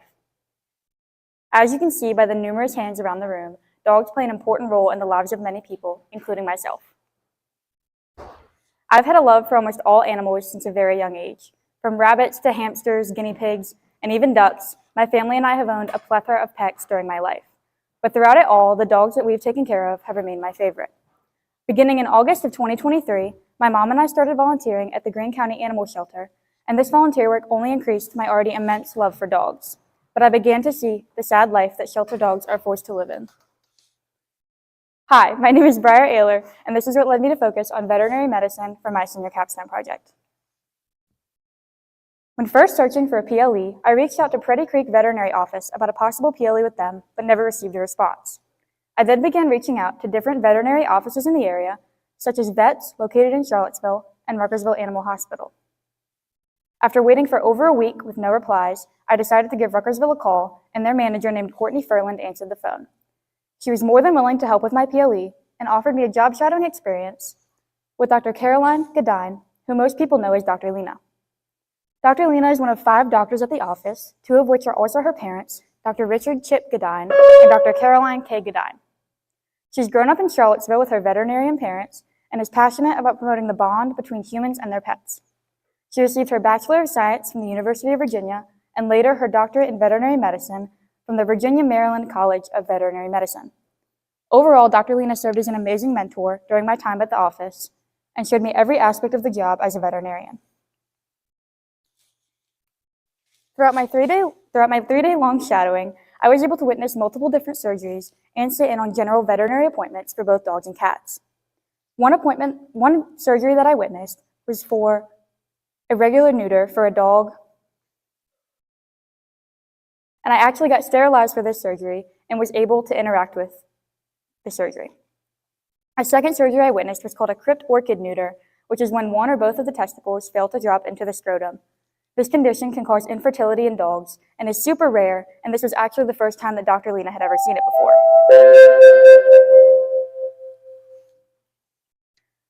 The other surgeries I witnessed included a cat spay and a knee surgery for a large dog named Wilbur who tore his ACL. While at the veterinary office, I also got to see different x-ray images such as a pregnant dachshund pictured here, dental images, and even some stem cells under a microscope. The rest of my time at the office was spent covering paperwork and doing callbacks for previous appointments. Overall, I learned a lot from this experience, and I actually also figured out that the veterinary field is not the best fit for me. A final takeaway I received from my PLE was the topic that I wished to research. One appointment that I observed was for an overweight dog named Rocket who was attempting to return back to a normal weight. After this appointment, Dr. Lena and I discussed the impact that obesity has on canines and how common it is for her to see in her office. This is what led me to form my burning question: what are the factors causing obesity in canines, and which is the leading factor? To start off my research, I wanted to figure out how to actually measure canine health and the correct way to measure if a dog is healthy. So the image on the screen represents the most effective way to measure a dog's health, called body condition scoring. To measure a dog's body condition score, slight petting pressure is used along the hips, rib cage, and spine. In an ideal weight dog, slight bony structure should be felt. If a skeleton cage is felt, then the dog is underweight, but if more pressure is required to feel bones, then the dog is considered overweight. An ideal body condition score is a score of 5, with scores from 1 to 4 being underweight and 6 to 9 being overweight. Now diving further into the factors that go into dog obesity, I decided to focus on these three, which I found to be most influential: owners' perceptions, owners' exercise levels, and the dog's diet. When looking into owners' perceptions, I found that when owners are unaware of what obesity actually is and how to measure obesity in their dog, then their dogs are more likely to be overweight or obese. Looking into owners' exercise levels, I found that when owners don't receive proper exercise themselves or never get exercise, their dogs are more likely to not get exercise as well and become obese. Lastly, I looked into how a dog's diet affects their weight and found that the actual diet that they take in has a larger impact on their overall condition than does the simple amount of calories they take in. When comparing these three factors to one another, I consulted a study that interviewed hundreds of veterinarians about which factor among these three and other factors they thought had the biggest influence on dogs' weight. Majority of veterinarians stated the dog's diet had the largest impact on obesity and overweight dogs. I also interviewed Dr. Lena to get her opinion on this topic, and she stated that she most often sees the dog's diet as the problem in an obese dog. Looking further into this, I found that the actual food taken in by a dog has a greater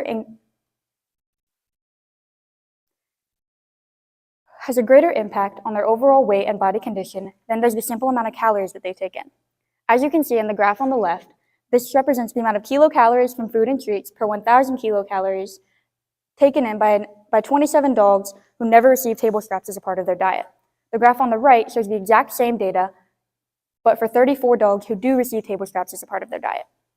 As you can see, the dogs who never receive table scraps get more of their calories from their regular dog food than do the dogs who receive table scraps.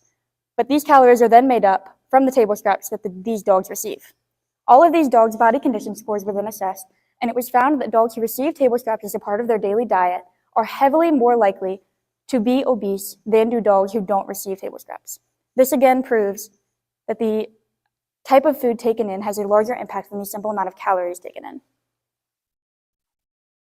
After determining why obesity happens, I wanted to figure out solutions to solve the problem. So I looked into exercise programs along with diet plans. The first step to solve the problem is by determining what the cause of the problem is. So if a dog is not receiving exercise, then you might want to start with an exercise program. But if the diet is the problem, then a diet plan is recommended.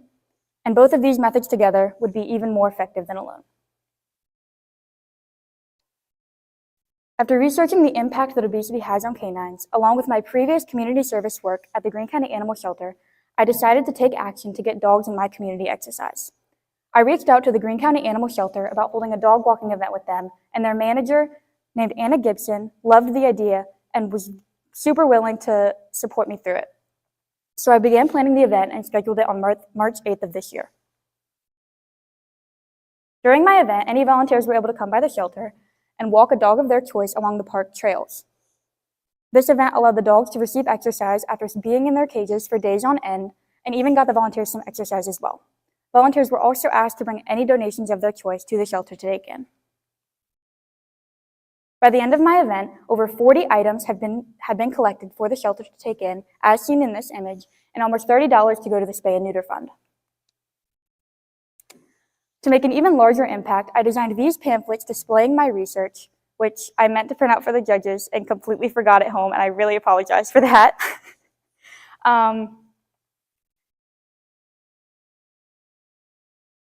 I handed out these pamphlets to every single volunteer after they walked a dog, along with a goodie bag containing my QR code survey.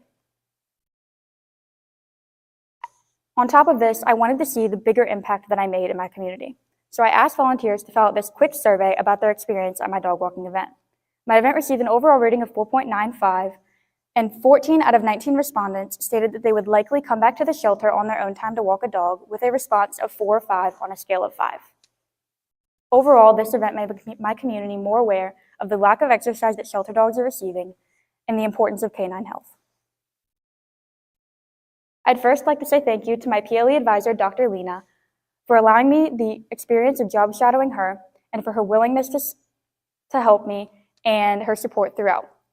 Thank you to Anna Gibson for allowing me to hold my dog walking event at the Greene County Animal Shelter, And thank you to Mr. Patterson for putting up with all of our antics throughout this year and being the driving force that kept everyone going. Lastly, to thank you to all my Blue Ridge peers for their unwavering support throughout this entire year and for always keeping me laughing during fifth period. As for the future, I plan on either attending Virginia Tech, Longwood University, or James Madison University and majoring in biological sciences. After this, I will attend a radiography program in hopes to become a radiologic technologist. My word of advice to future Blue Ridge members and seniors would be that in order to bloom, you must grow. The process of growth looks different for everyone, and for me, growth has not been completely linear. Freshman year, I was incredibly lost with no clue who I was or what I wanted to make of my life, but I couldn't be more proud of the person that I've become throughout this program. Aim to grow in some form every day, because if you don't grow, you can't bloom. Thank you, and I will now be taking questions.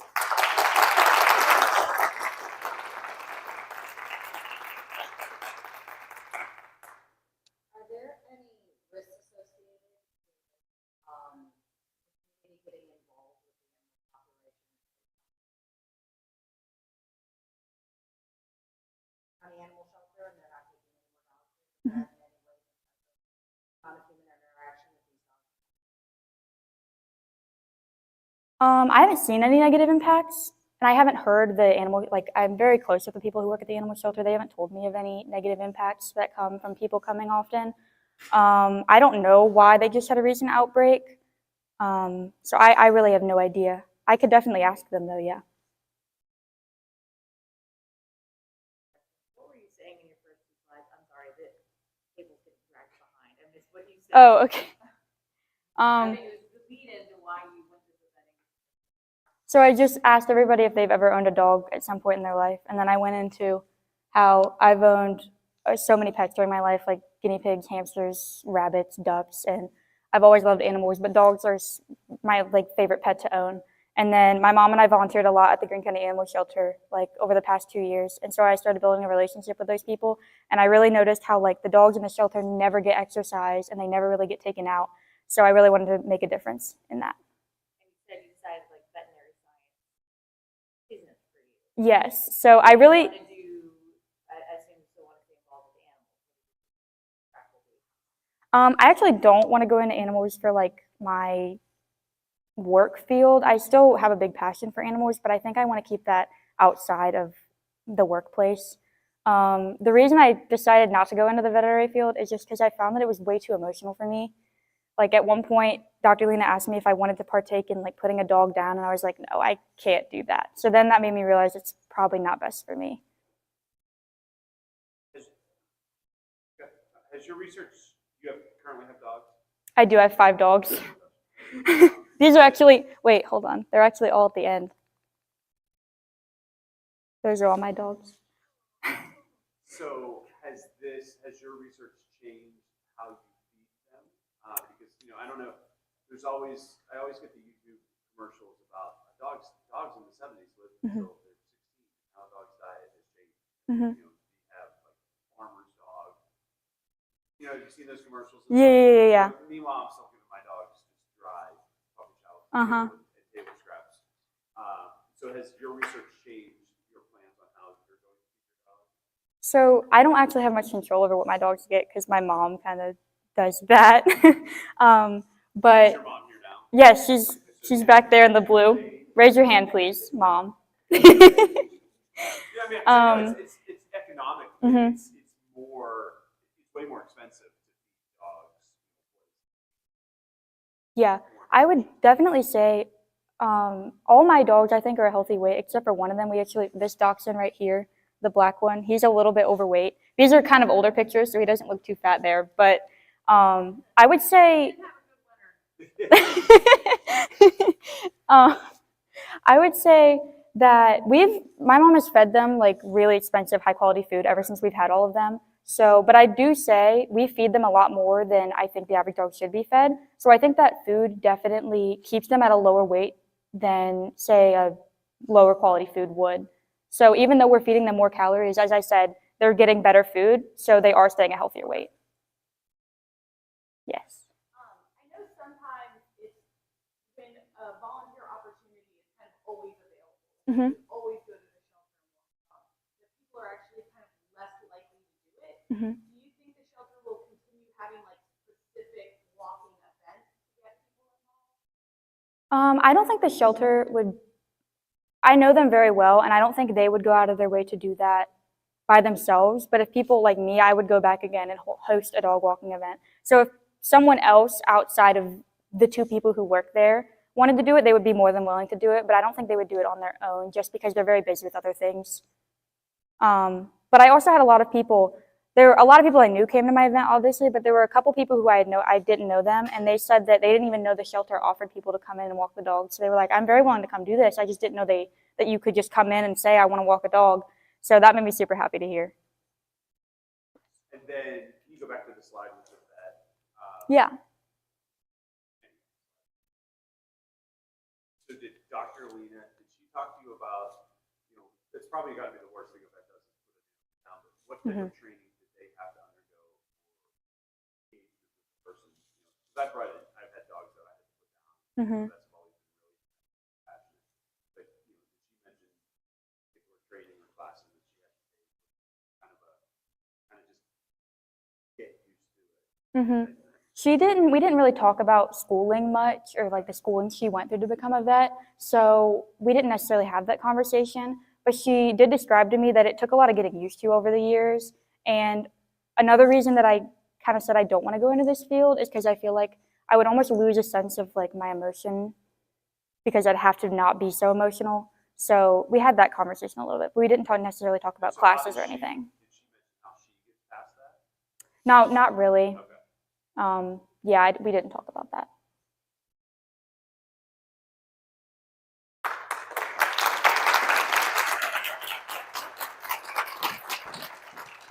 That was a struggle.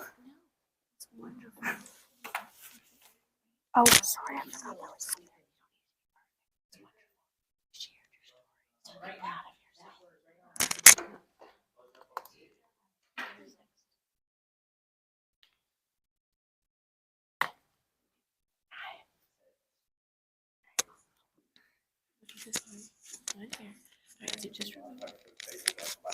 Yeah. Just remember, Take your time. nobody's ever died. Alright? Okay. So humans, can you do something scary? Remember, you don't know what you're playing. Forget something. Move on. Okay. Remember something you forgot? Add it back in. Yeah. Use it.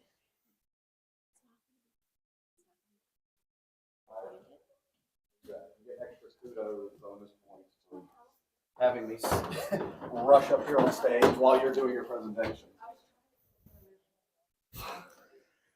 What he's been doing tonight is taking a deep breath. You can't think of what to say. You're starting to break it. Let's go. Take a moment. Everybody's done it. You probably know what it's done, right? But they all Yeah. do it. It gives your brain a little extra oxygen. Some sort of panic. Okay. So when you start to feel that, take a deep breath. Okay. It actually enhances your presentation because you're not rushing through it. We're taking a pause, and then I move on to my next thing, right? All right. Just remember forward and backwards. Okay. All right. And then if you want to point, it's that little red line. Okay. Okay.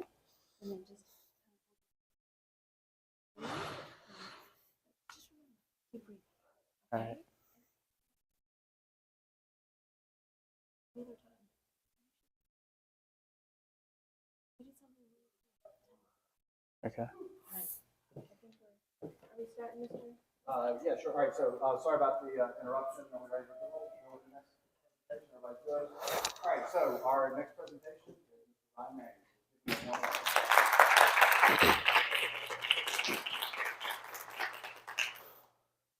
The best time to plant a tree may have been 20 years ago, but the second best time is now. This is a classic Chinese proverb that speaks to self-growth, as so often we find ourselves thinking, if only I'd started younger, then now I'd be so much better, so much stronger, so much wiser. Or perhaps we might think, if only I knew then what I do now, then perhaps we wouldn't make the same mistakes. But the truth is, we didn't start back then, and we did make those mistakes. So now the only next best time to start is right now. You'll never be as young as you are today. So while the road may be more difficult than if you had started 20 years ago, it's still an achievable road that you can take as long as you're committed to it. I think we can apply the same wisdom from this quote to our environment, as our environment's in a detrimental state due to our own actions as a society.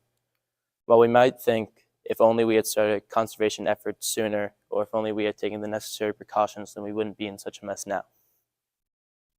However, we are in this mess now, and the only best time to start is right now. Our environment faces challenges never before seen in the history of the world, which is why I've chosen to do my senior project on preserving freshwater ecosystems. To begin my senior project, I began by looking for a professional learning experience. Over the summer, I reached out to many organizations, and I was fortunate enough to land an opportunity with Shenandoah National Park. While I never foresaw myself working with fish, I got an opportunity with the fish crew and my mentor, David Demirest. I'm so grateful that I took this opportunity, as they fully embraced me on the 3 days that I joined them along the Rapidan River, where we used a technique called electroshock fishing to survey fish populations along 3 100-meter sites. Electroshock fishing is a technique where we use 2 probes, a negative and a positive one, creating a magnetic field in the water where the fish are naturally attracted to the positive probe. They then get close enough to the probe where they are shocked, go belly up, and are able to be scooped by the rest of the team and placed into buckets. I was fortunate enough to be able to operate both the nets and the buckets. I was unfortunately too young to use the shockers at the time, but it was a truly great experience, and I was surprised at how difficult this truly was, as I consider myself to be a mostly in-shape person. But treading water and walking across the rocky terrain was a truly difficult experience. My first 2 days were filled with stumbles and falls, and on the second day I had one major fall where I fell almost completely in. However, while I was on the bucket, I didn't lose any of the fish, so I didn't mess up the operation. But by the third day, I truly felt like I had the hang of it, and on each of the days, we did 3 runs on the sites to ensure that we didn't miss any fish. After we completed all 3 of the runs, we took them back to our base camp, where we then surveyed the populations. For non-game species, we took the largest and smallest individual from the population to create a range of sizes for that population, as well as taking the accumulative biomass for these non-game species. For game species such as trout, we measured each one individually to determine if they were game eligible or not, as well as weighing them individually. After we concluded measuring the fish populations, we then surveyed the water to determine if there's any changes that would correlate to a population change, so we can know what to address if there was a decline in the population.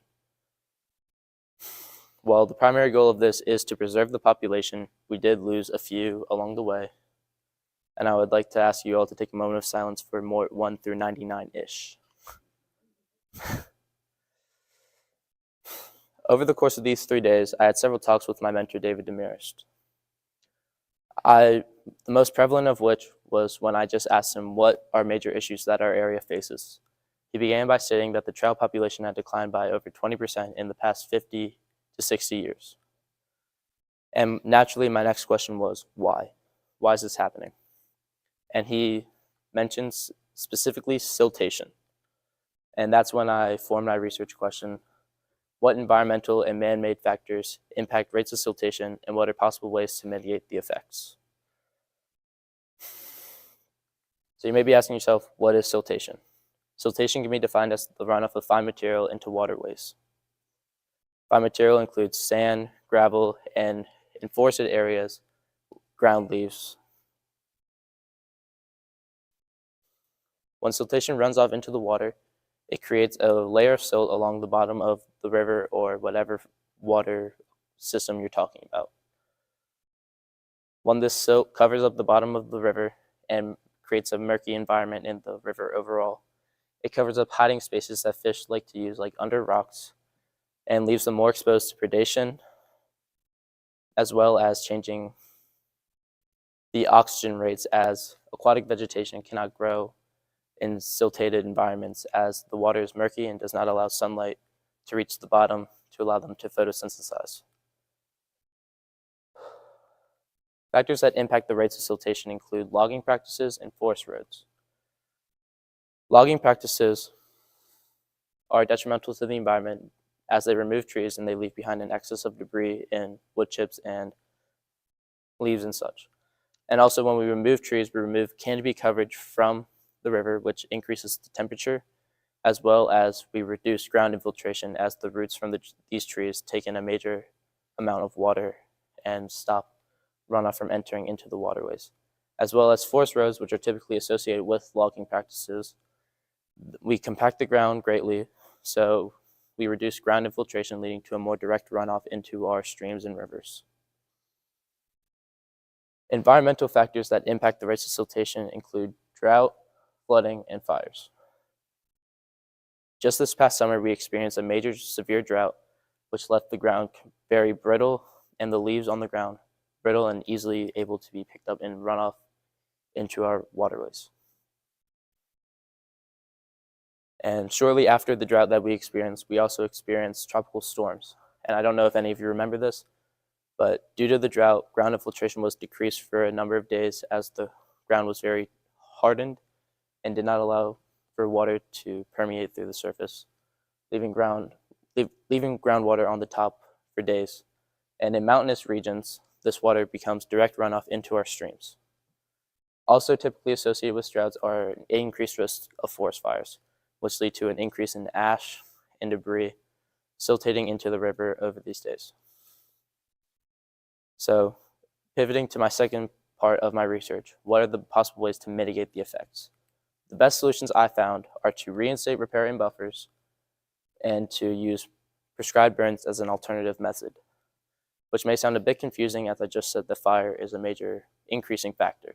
When we use prescribed burns, we allow ourselves to use the positives from fires, such as the order of succession, where ground trebuchet can take place where previous nutrients were completely used up by large trees, creating riparian buffers zones further up into the forest, as the ferns and shrubs that take place in the ground will hold the leaves in place and prevent siltation from going into our waterways. And it also promotes biodiversity as we can remove invasive species while promoting the regrowth of native species. Going back to our riparian buffers here, which are the most important and most vital. Riparian buffers, a key aspect of riparian buffers is that they provide canopy coverage for the river and for the entire forest, and they are crucial for maintaining temperature. In this graph, it's shown when 90% of the riparian buffer is removed in basal area harvest.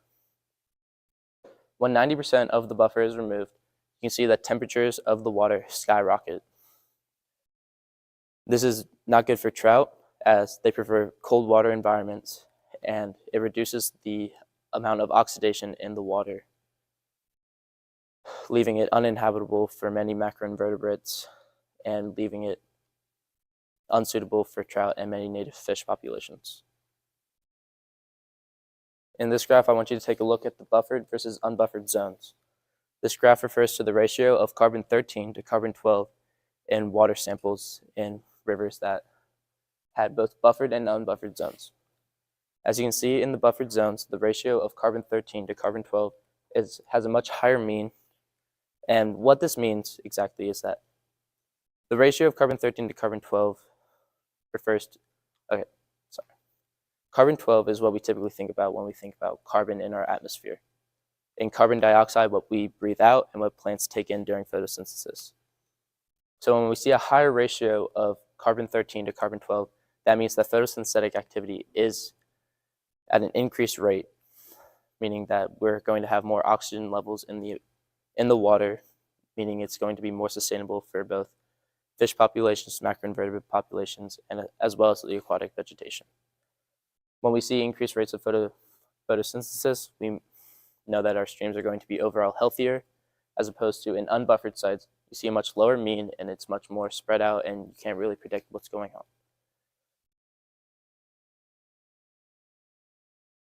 And again, looking at the buffered versus unbuffered zones, this graph measures the body lengths of brown trout in the stream where the samples were taken from. In the buffered zones, you can see that the overall size of the trout, they're able to grow to much larger sizes as more trout are able to take advantage of the resources in these buffered zones, such as the oxygen levels. They reach further into their life cycle as well. Yeah, they're able to reach a more mature age due to the oxygen that is prevalent in their environments now and due to an overall healthier ecosystem. To pivot from my research, for my community service, I knew I wanted to do something with riparian buffers. This was my initial idea to work with the Chesapeake Bay Foundation. I began as I had previous experiences with them before, and I had good relations, and I knew they could help me out. I worked directly with Callie Remcaldo, who was extremely helpful throughout the entire process of trying to find a community service. While it was not directly through the Chesapeake Bay Foundation, she was able to hook me up with a lot of other connections that I was then able to complete my community service through. The first of which, and what my primary option was going to be, was to work with Friends of the Rappahannock and work with Brian Hoffman to complete a tree planting on a local farmer's ground. However, this concept of a plan was cut short as, due to federal funding being cut, the program was canceled.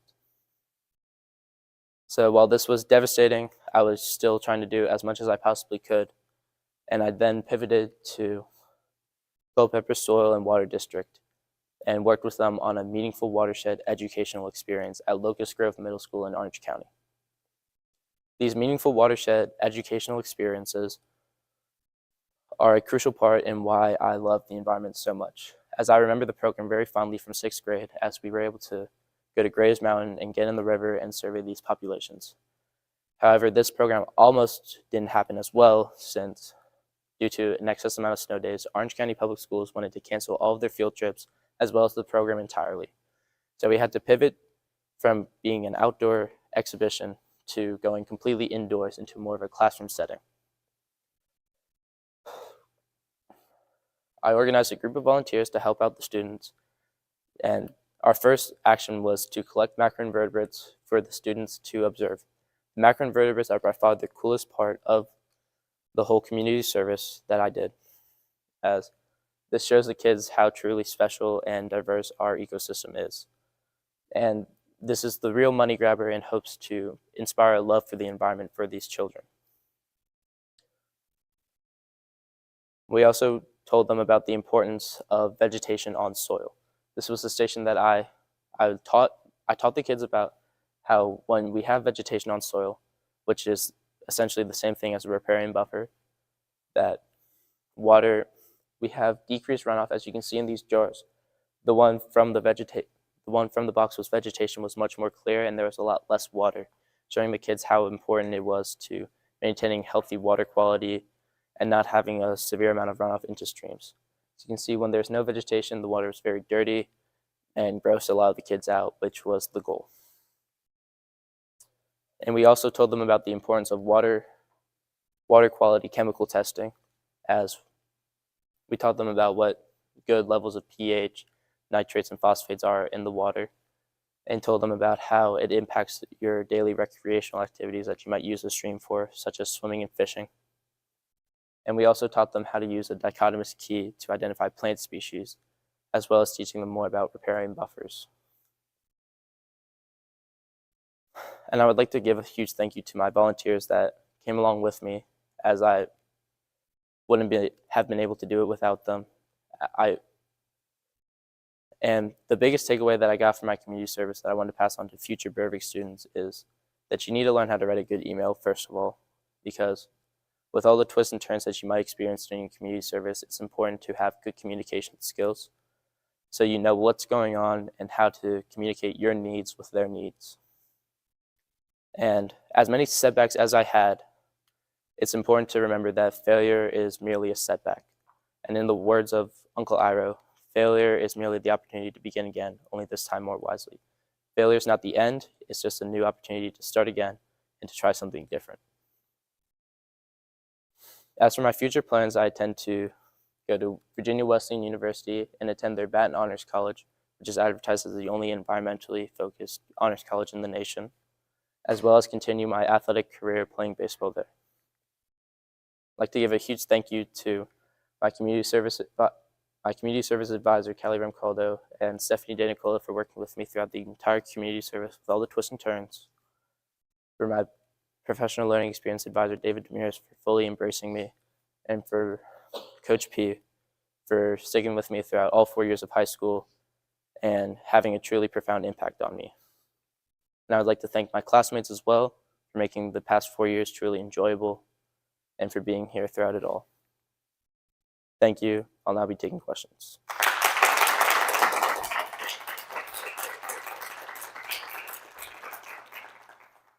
So, did you and Carmen see any overlap between your projects? Basically with forestry, with department, Almost. agricultural. Almost. Because I know that, you mentioned riparian buffers. One of the largest impacts on sediment buildup in streams is unfenced grazing animals. Yes. And so I don't know if you saw any of that.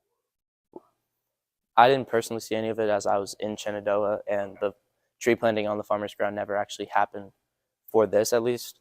The program is now going to be picked up by Carmen's PLE advisor, Ed Furlow. And since the federal budget was cut, now it's just going to be a group of students that I'm going to attempt to organize through the National Honor Society to go plant these trees and help out this farmer's land. Follow back up with your project with their surveys. I did reach out to them, but he never got back to me. I'm not sure if he just didn't know, if he didn't save my number, or because I'm pretty sure he is still working there, but because he's still on the website and all. But he never got back to me. I did actually ask him about that and if he'd be open to doing an interview, but he just never got back to me since.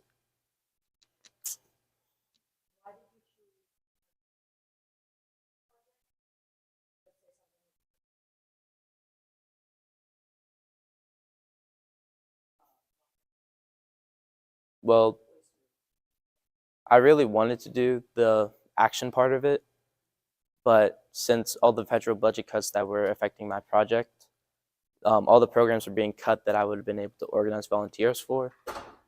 So I basically had to pivot to this, and Miss De Nicola we originally were talking about a tree planting, but she was like, well, we don't really have any opportunities for that right now, but we do have this that you can help organize volunteers for, and you can help lead these students and teach them. The biggest thing in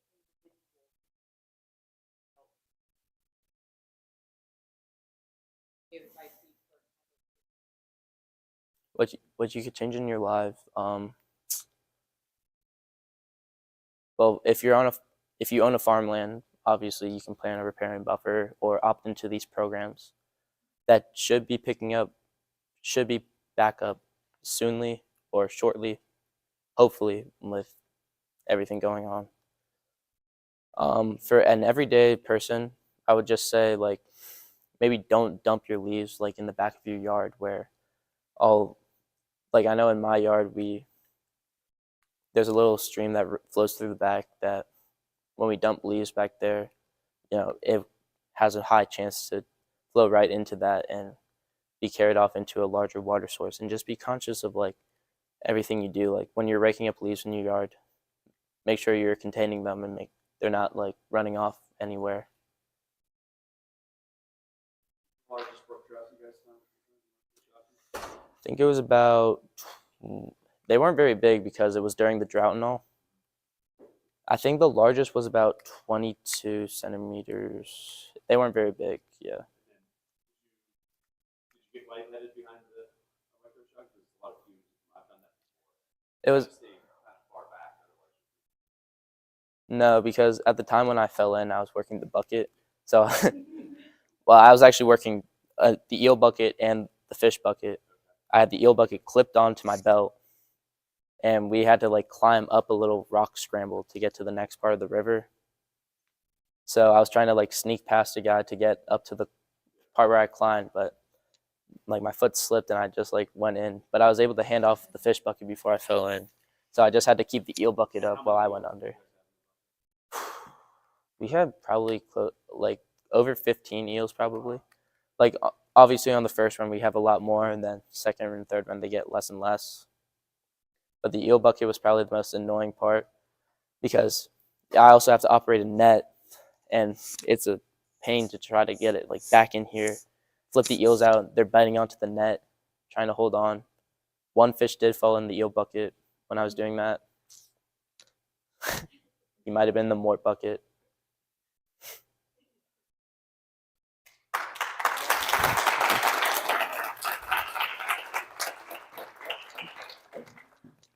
Thank you.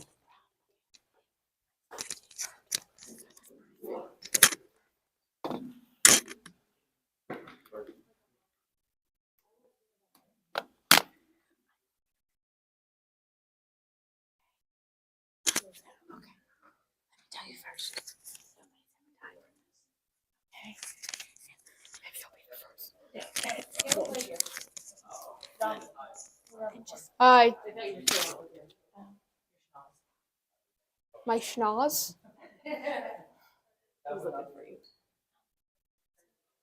Can you do something random and scary for a few minutes?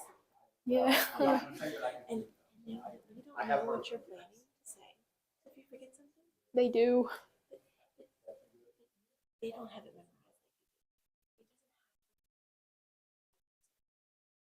And move past something if you forget it. Remember something, bring it back.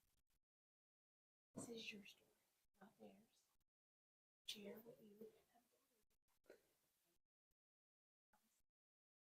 Be right behind you. Look at the pictures and talk about it. It will not be perfect. It won't. It's gonna be wonderful. Exactly. Was your project perfect? No. But it was wonderful, right? That's what I'm telling you. It's about Very funny.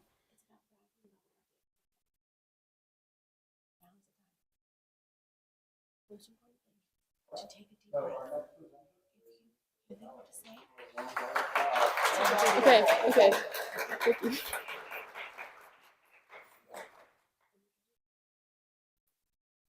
Hopefully. Okay, thank you.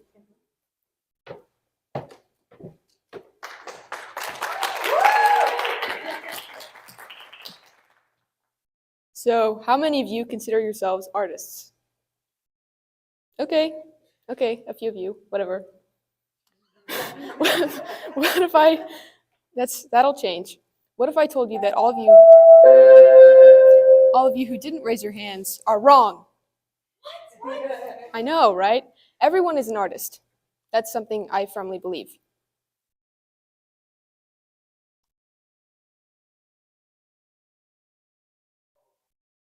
Yeah, that's the plan.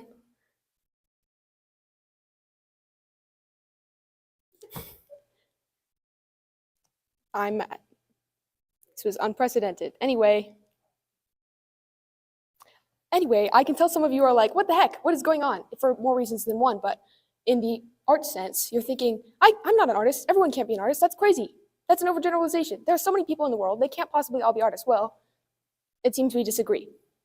Differences aside, though, I'm sure you agree fashion is art. You're drawing, designing, creating. Fashion still falls comfortably within the scope of what you can consider art without shattering your precious worldview.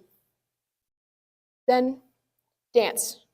Most of you are still with me on this. You would agree that dance is a form of art. Caroline, if fashion is a form of visual expression, why not movement? Then we have to consider music art. If dance is a form of art, music definitely is as a large component of that. And then if the melodic word is art, the written word must be too. By extension, the spoken word. And this might be where I start to lose some of you. You're thinking talking isn't art. What you're doing right now, up there on that stage, that's not art. You're really bad at that. And I would agree with that. But then I ask you, if the spoken word isn't art, why is writing art? What's the difference? You're composing words. And then if the spoken word is art, the art of the moment must be too. You design the moments of your life as a painter designs a painting. You make creative decisions that dictate what happens this second and the next second and the next after that. And then the self as an extension of that.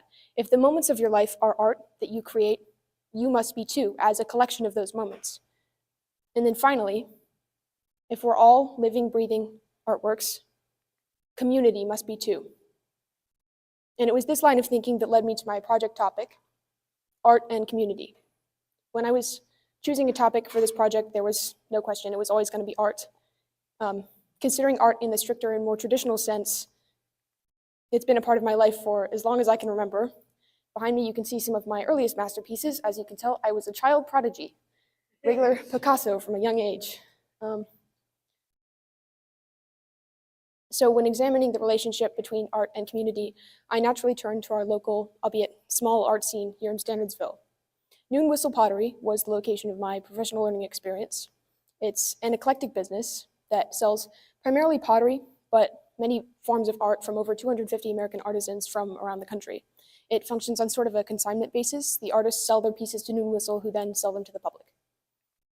Holly Horan, my professional learning experience mentor, has been the co-owner of Noon Whistle Pottery along with her husband, John Pluta, since its opening in 2001.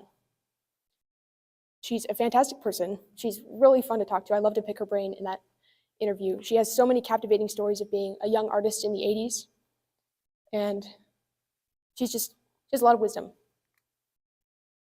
Under her guidance, I was able to work behind the counter at Noon Whistle and interact with customers, which gave me the opportunity to observe the relationship between art and community firsthand. Not only did this deepen my appreciation for the raw humanity of public artworks and just interacting with people and seeing how it's a part of so many people's lives, but also enriched my understanding of the increasingly important business side of art. Hint, hint, wink, wink. Gosh. I would also like to mention that prior to this project, my experience and my ability to communicate with strangers on a professional capacity was extremely limited, and I'd like to think that this project improved my ability to do that, like small talk wise, not standing on a stage wise.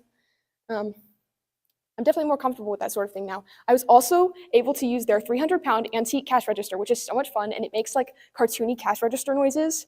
And yeah, anyway, you like pull this crank to open it and the drawer like shoots out. I was also able to observe Ms. Horan working in her studio on the shop's second floor, where she considers herself a functional potter because she primarily makes functional pieces like bowls and platters. So that's what I mostly observed her doing.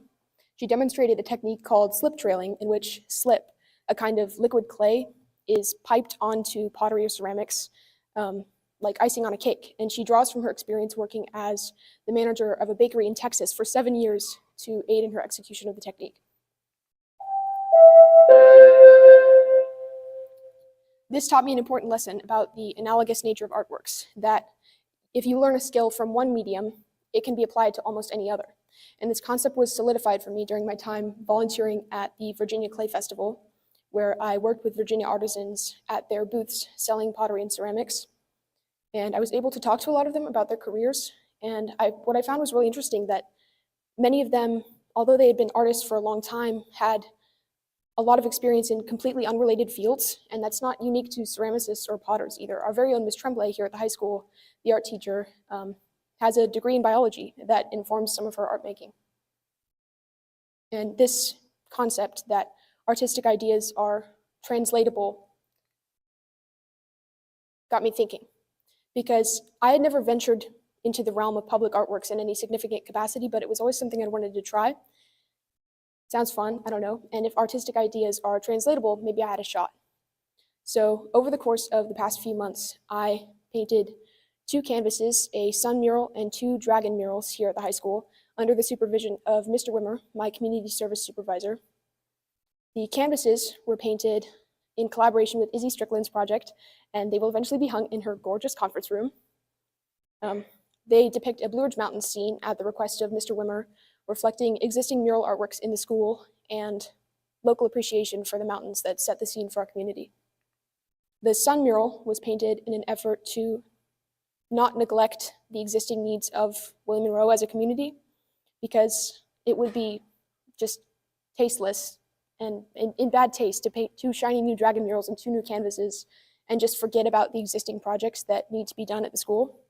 So spanning the length of the gym hallway over here, there's a solar system mural that's been on the ceiling for a while, but it was missing a sun. So Mr. Wimmer pointed me in the direction of Mr. Tomlin, our astronomy teacher, who supplied me with paint and gave me the go-ahead and some guidance on how to make the sun realistic but also recognizable as a sun.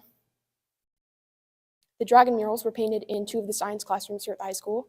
The subject matter was determined by the teachers who teach in those rooms and has to do with the material that's taught in each room. So the dragon in the chemistry room is lighting a Bunsen burner with his flame breath, and the fire reads out the combustion reaction for propane that occurs when a Bunsen burner is lit. And the dragon in the biology and anatomy room is in personal protective equipment, PPE, and holds an Erlenmeyer flask. Each of these 3 components of my community service reflect different aspects of public art. The canvases reflect the collaborative nature of public artworks and the ability to work with members of the community to create art.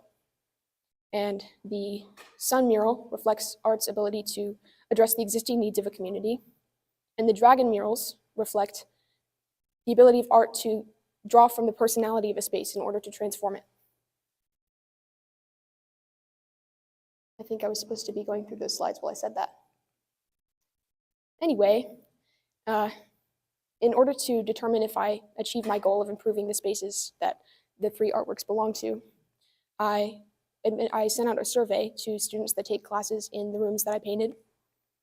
And this graph demonstrates students' opinions of Ms. Vara's classroom before the dragon mural was painted, 1 being very negative and 10 being very positive. And you can see that we have 4 very positive responses, and that increased 450% to 22 very positive responses after the mural was painted. Overall, students rated the dragon mural in Ms. Vara's room extremely positively, and these same trends were reflected in the feedback for the mural in Mr. Patterson's room, which had mixed opinions of the classroom before the mural was painted, and then overwhelmingly positive responses to the room after the mural was painted, excuse me. And the overall opinion of the mural in Mr. Patterson's room was admittedly maybe biased, because I was only able to send the survey for Mr. Patterson's mural to students in my Burbick's class, so there may have been some bias on that part, but it was impactful nonetheless, and the feedback I received from students enlightened my understanding of my research question: what impacts do public artworks have on communities? So through my research, I found that public artwork impacts communities in 3 main ways: in an educational capacity, in its ability to reflect the wealth, history, and culture of an area, and its ability to impact industries such as tourism. So there are many examples of artworks impacting people in an educational way, particularly during, our prominent example at the moment is during the COVID-19 pandemic, where murals were used in Philadelphia, Pennsylvania to educate the public, particularly in disadvantaged areas that wouldn't have access to educational resources regarding the pandemic if these murals hadn't been implemented. And many of them were accompanied by hand washing stations in which people could put into practice the things they learned from the murals.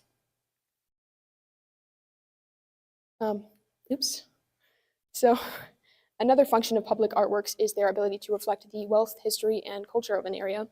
And 3 famous artworks that you might know, that you're probably guessing what the first one is, but that you probably know that function in this way include Mount Rushmore, the Statue of Liberty, and the Gateway Arch. And all 3 of these artworks reflect American history, wealth, and culture. A third and final function of public artworks is, the third main function of public artworks, according to my research, is tourism. So although the bean is controversial, it obviously attracts a lot of tourists, and business owners usually tend to look favorably upon the installation of public artworks. A study from 2022 that surveyed business owners found that business owners were in favor of the installation of public artworks because of their ability to attract visitors and increase businesses' profitability. And it's beyond an academic context. It's really easy to see why public artworks like attract tourism and increase local businesses' profitability, because people flock to see them for their beauty and for their cultural significance and intellectual appeal. But the relationship between art and community is not one-sided. Art impacts community because art is community and community is art. Two sides of the same coin, remember? In the fall, I will be attending VCU Arts with a major in communication arts, which is essentially illustration. And I will take the lessons that I learned from this project and continue to make public artworks throughout my life. Hopefully, that's the plan. The way things are going right now, I don't know. My advice to future Berwick seniors is to use your resources. I went to the library a lot. Ms. Webb is extraordinarily helpful. There will be a new librarian next year, but the principal still stands. Not Mr. Wimmer, the principal, L.E. Talk to people you know, network, make connections. I would like to thank Miss Holly Horn for mentoring me on this project. I'd like to thank Izzy for giving me the opportunity to paint the murals for her conference room, Mr. Tomlin for his guidance on the sun murals, and I'd like to thank Mr. Wimmer for his supervision of everything, and Ms. Vara and Mr. Patterson for allowing me to paint in their classrooms. And an additional thank you to Ms. Vara for her incredible enthusiasm and to Mr. Patterson for his hard work mentoring us all throughout the year. And I would like to say an additional thank you to my neighbor for consistently hitting the backboard on the basketball hoop when I was trying to work on this project. And to all of you, wonderful works of art, for putting up with my project today. And I will now be taking questions.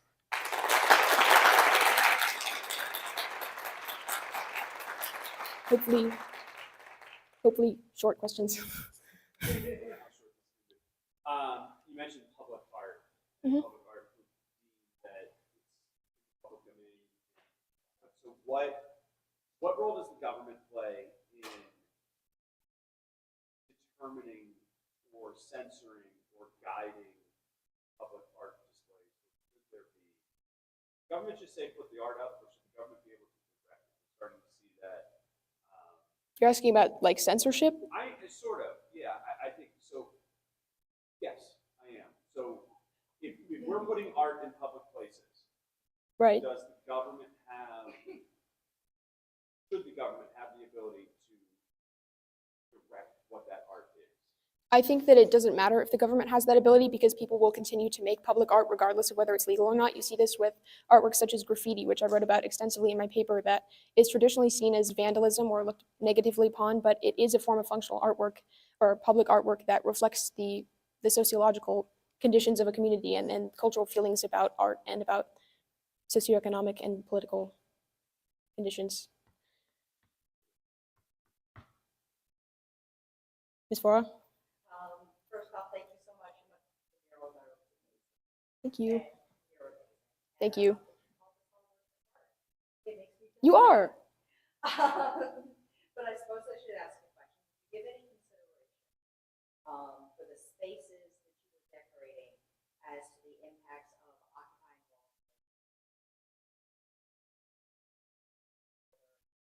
Other things that make you place it. I did not consider that. I considered the fact that your room already had a mural in it, and I wondered if it would be like too busy to then also have another wall with a mural. But I think that the ultimate goal here, or the main focus, is just not having white cinder block walls. I think that's useful to a lot of people to just have something to look at that's not boring.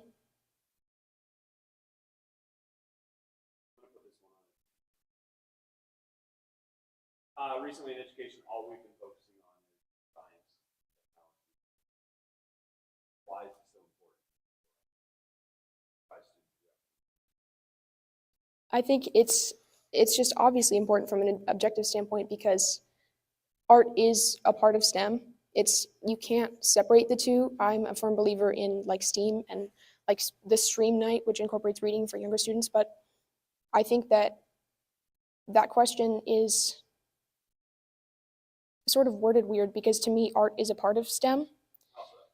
Because when you're engineering, when you're designing things, when you're creating technology, that is art. I'm a firm believer that anything that communicates something is art. So even though you might not think of like technology design as communication, it really is. So then how do you change people's opinions? There are people, with people who fund, have the levers of funding. Art should be secondary. How do you convince them that art is integral? I think just continue to make art and continue to just push art in all the spheres that you can.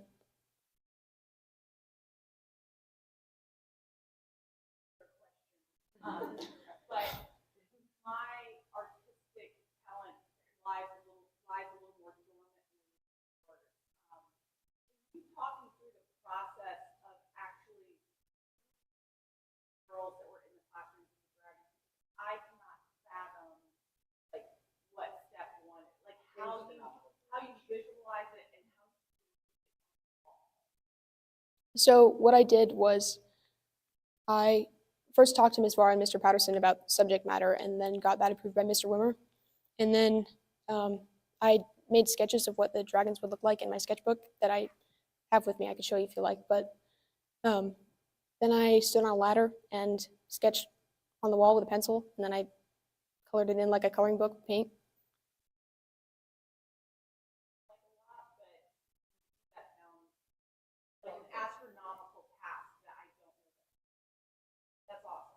Thank you.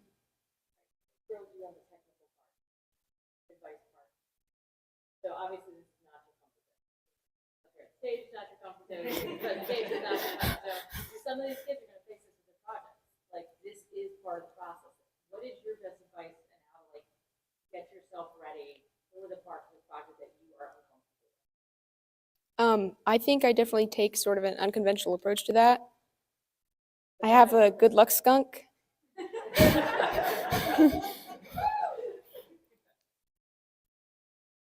I don't know, just wing it. That's what I'm doing. I'm not the right person to ask. Well, that might be it. Yeah, I printed out my slideshow on like little, if you go on Google Slides and say like 4 slides per sheet of paper, and then you print out the little slides and you can staple them together into a little book. That's what I did. It obviously didn't work that well, but. Thank you. How'd you guess? You don't read that way. You don't need to. Not at all. Yeah, you don't need to. You're not conveying that. Like. You got it. Thank you.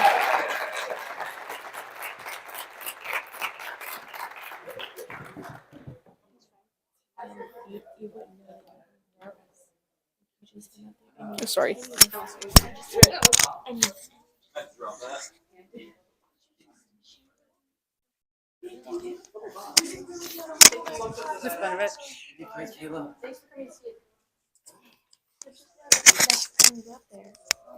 Next time. You were fantastic. Yeah. I would have never known you were uncomfortable. Yeah. But you feel it, nobody else sees it. It's amazing, isn't it? You did fantastic. Thank you. Remember when you go up there, we don't know what you're planning to say. Yes, ma'am. So if you forget something, skip it. If you remember something, Yes, ma'am. whenever Caleb nervous, Right. take a deep breath, give your brain a little introduction, break that cycle. Yes, ma'am. This is your story. Right on. We don't know. Right on. So forward, backwards, you know that? Yep. If you want to point at something. Yeah, I won't worry about all that. Also know nobody's ever died from me going up Right on. there. 10 minutes. Can we just have this carry for 10 minutes? Yeah. Like it's perspective. Just gotta wrap it up. I'm not sure. Just keep breathing.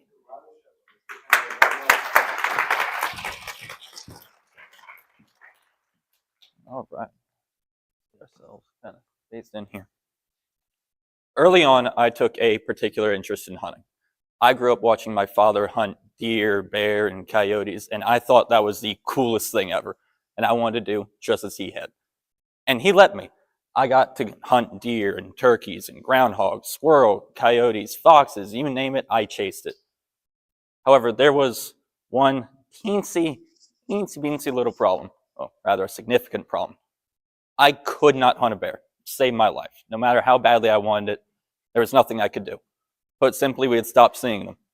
And this frustrated me. This was the pinnacle of hunting, the final thing I needed to do to consider myself a hunter equal to that of my father.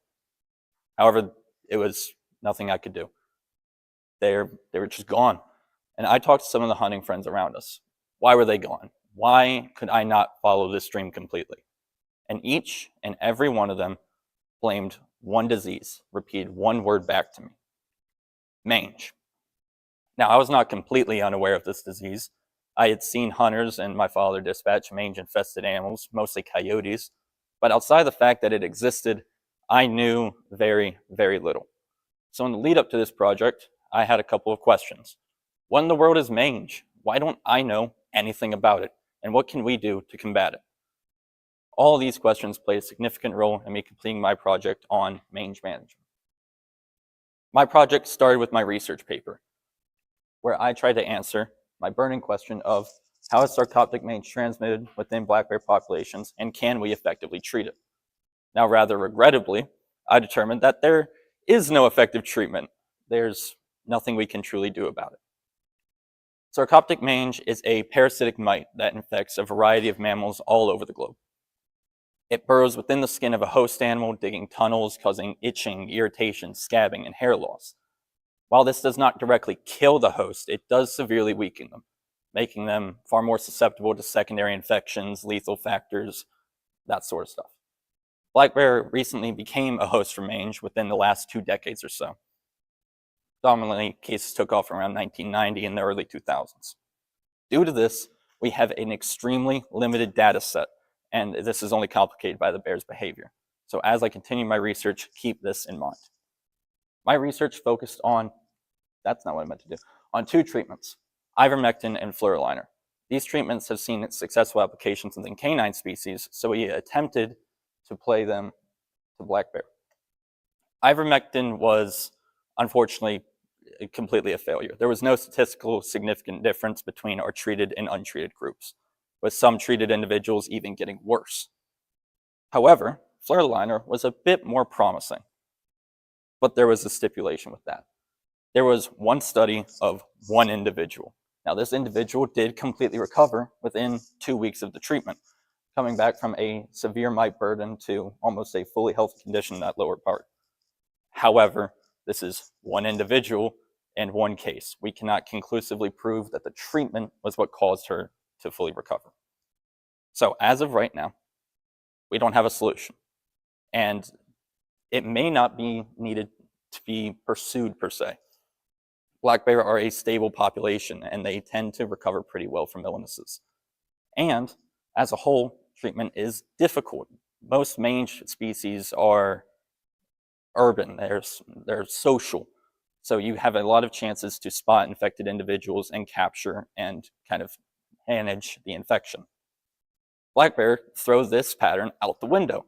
They are solitary species, and all these cases are seen in rural environments, meaning that we rarely ever see infected individuals and have even less chances at capturing them. So now I know what it is and that we can't really do much about it, but I didn't know this prior. So how can I teach these people? Well, I tried to answer that with my PLE, where I followed Ranger Megan Gardner with Shenandoah National Park. Ranger Megan is was the park's lead education technician. She handles many of the education programs both in and outside the park.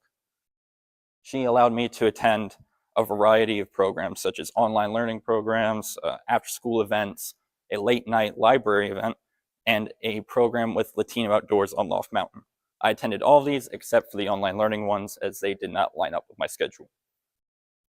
Most of the programs that I attended were after-school events, with this one being at Luray Elementary School. This event primarily focused on protecting our night sky and the animals that relied upon it, like bugs, owls, and bats. However, the programs varied quite significantly, with some programs being focused on introducing the park and its rangers to newer schools or other aspects of our environment.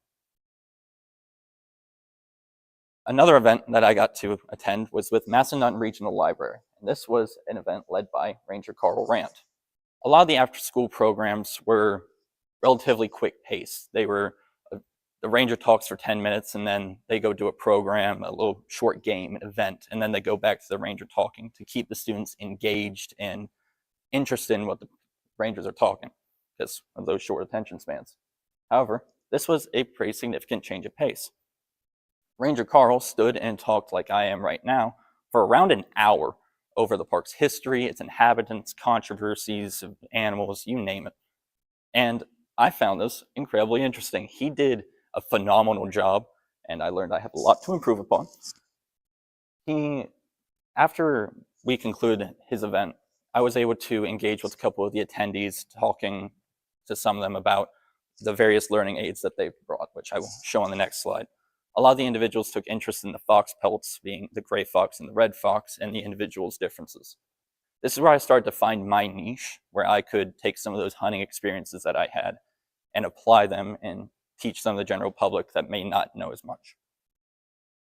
The final significant event I got to attend was with Latino Outdoors on Loft Mountain. Latino Outdoors is an agency that aims to involve the ever-growing Hispanic community with the American outdoors. Here I got to work with an incredibly diverse group of people that I rarely ever get to work around and engage in them in a relatively informal manner, just talking about the park, its history, and surroundings. And there's some of the, let me see if I can figure this out. Some of the pelts that they loved. They loved the foxes. And they had others such as skulls, prints, that sort of stuff. I learned that I enjoyed this education aspect quite a lot. To be truthful, I was dreading this PLE. I did not view myself as an educator. I didn't think I would enjoy it. I was just doing it to get it done. However, my mentor, Megan, was incredibly supportive, and I learned that I loved this, and it could be a future career option. And a secondary lesson being that when it comes to public speaking, Ranger Carl showed me I have far more to improve upon. I can get it done, but Carl showed me I got a lot of work to do. Given that I enjoy this education aspect so much, I wanted to continue this on a local scale. Most of these programs were over the mountain in Luray, so I wanted to come and bring it back a more local way and involve my lessons. So I got in contact with initially Mr. Mydock and later Mrs. Vara and helping out the NGS's annual stream night. I did this in conjunction with Carmen Fisher, and we spent our lead up trying to plan out 2 stations that would both fit the theme and keep the students engaged, and hopefully give them a true lesson that they could take away from it, rather than just come and make something and moving on. We did our best to kind of model these programs after the Ranger programs, as I saw those were significantly beneficial to the students. I ended up selecting a station focused on habitat protection, where the students would come through and have to make a structure of some type to protect their animals from rain and snow, which was just water and sleet, or water and salt. The students made a variety of structures, tents, lean-tos, huts, logs. They made all sorts of different structures that I never could have dreamed of. The only stipulation I had with them was that they had to have an opening so that way the animal could come in and out. The idea was that they couldn't just make a box. And not all of them followed that, but what do you do? Now, I ended up working the door of the station, introducing the students to the concept and the general plan. And then I had my classmate, Alina Peffer, working the testing stations, as shown over there on the right, making sure that students were successful in their application. This overall went quite well, with most of the parents reporting that their students took away an important lesson and that they would look forward to attending future stream nights. And in some of my verbal discussions with the parents, they expressed an interest in the governor's school as a whole, because this was the only station where they had to fill out a form. Overall, there were very few issues. There was only 2, and one of them is not really a problem. Bervigs likes having a paper trail of communication, and due to Miss Vara being a high school teacher and me working so closely in conjunction with her, there wasn't exactly a paper trail of communication, so there wasn't a lack of, but it was a little bit harder to prove that I was doing the work. And then the second issue was towards the end, materials dwindled a lot quicker than I had anticipated. While this was not a problem here, it did tell me that in future events, I need to plan well in excess of materials. If the event had gone on slightly longer or we had more anticipated attendees, we could have ran into a problem. In the future, I intend to attend either William & Mary, Bridgewater College, or James Madison University to pursue at least a bachelor's degree in environmental science. I'm debating further specialization into a master's, however, that is an extremely tentative plan. My advice to future Bervik seniors is to self-advocate. This project is entirely your own, and as such, if you want to succeed, you have to speak up for yourself. It feels rude and it feels a little gross, but if you want to succeed and you want to do well, you have to speak up. Your mentors and friends will try to keep tabs on you and egg you forward, but they all have lives of their own. You want to do this, you have to speak up. As a thank you, I would like to thank Mr. Patterson and my mentors, Mrs. Vara and Miss Megan. Without them, this would not have gone over as well as it had, and I would not have grown the same. And a final thank you to my dad. Without him, I would not have been able to chase that crazy dream, and this project as a whole would likely not have happened. Without him, I would not be standing here. Thank you, and I will now be taking questions.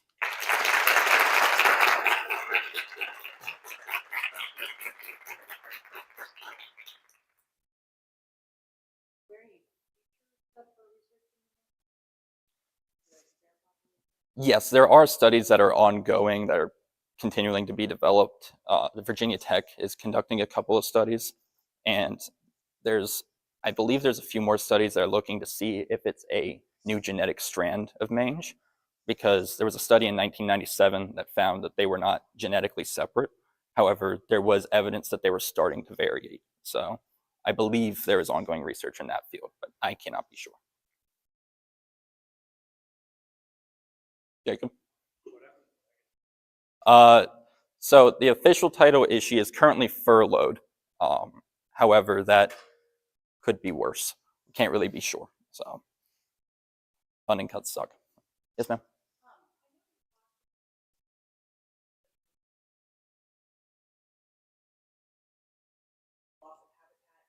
Yes. Live closer together for future. Bears seem to be solitary space. That consideration. Yes. So within canine species, they tend to thrive a lot better in urban environments. And in those environments, there's, of course, less space for them to inhabit. So there's a higher likelihood of them interacting, which is where that habitat destruction comes into place. They're losing their original habitat and adapting to a new environment. Bears don't do as well with that, although they are continuing to be kind of pushed in on each other. It's not a current focus, to be honest. We don't know much on the transmission of these guys. We actually believe that, strangely enough, their main method of transmission is indirect. Most mange is transmitted directly through individual contact. However, we believe that in this case, due to how solitary they are, mites are falling off and they're being picked up through typical travel ways. So it's a possibility, but we're unsure. Is there a relation or correlation between increased numbers of and less severe winters? Would harsher winters kill the mites? I know that happens. I read a study about mites on. Yeah.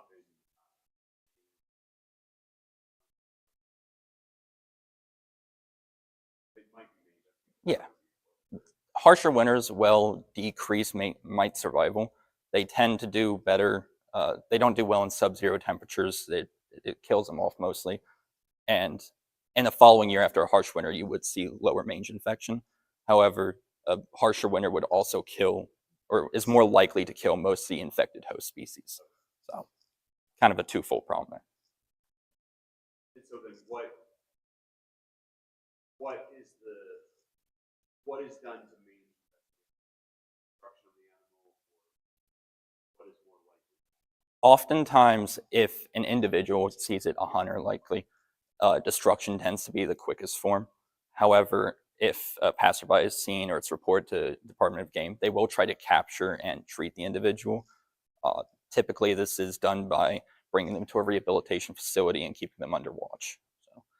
So does the state of Virginia have a lot of, like, so this Department of Game and Inland Fisheries, they specifically set out the trap range? Yes, they've done that. Yes, ma'am. During your internship, outreach program that Jen developed, do you find that it's usually schools requesting expert educators to come in for presentations, or do you find that it's more the role of the K-12 educators? So typically the schools are reaching out to the park. However, there's a slight situation where the K-12 educators do have to see a true impact. Most of those people are working off of grants, and a lot of those grants are awarded based on their output. So if a school isn't particularly receptive to the park, the students aren't paying much attention, the Park Service won't come out to that school again. So it's kind of a two-way path. Any more? Thank you.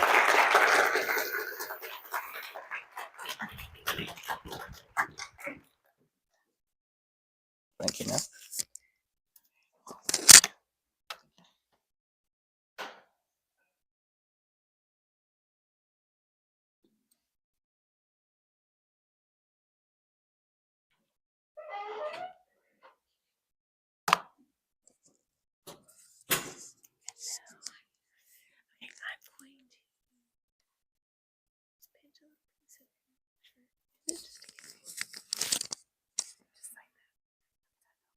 Yeah, it's not in my way.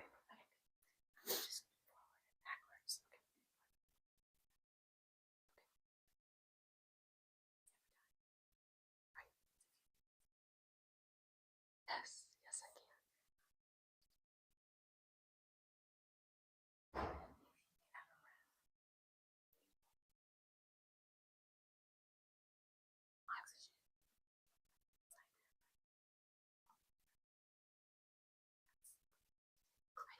What I need to do is slow and not crazy fast, because then I'll forget what I'm trying to say.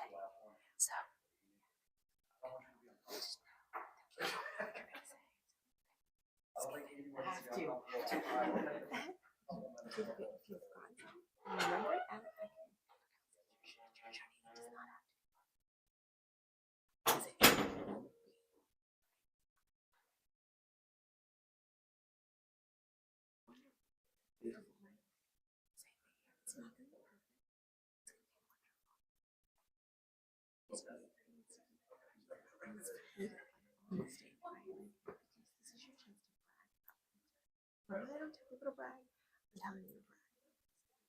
Okay.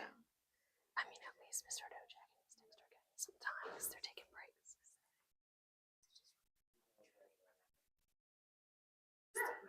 You want to do fast?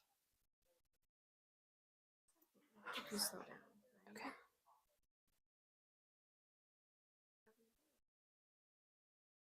It really is.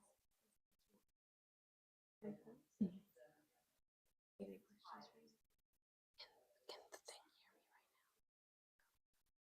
It's okay. It's fine.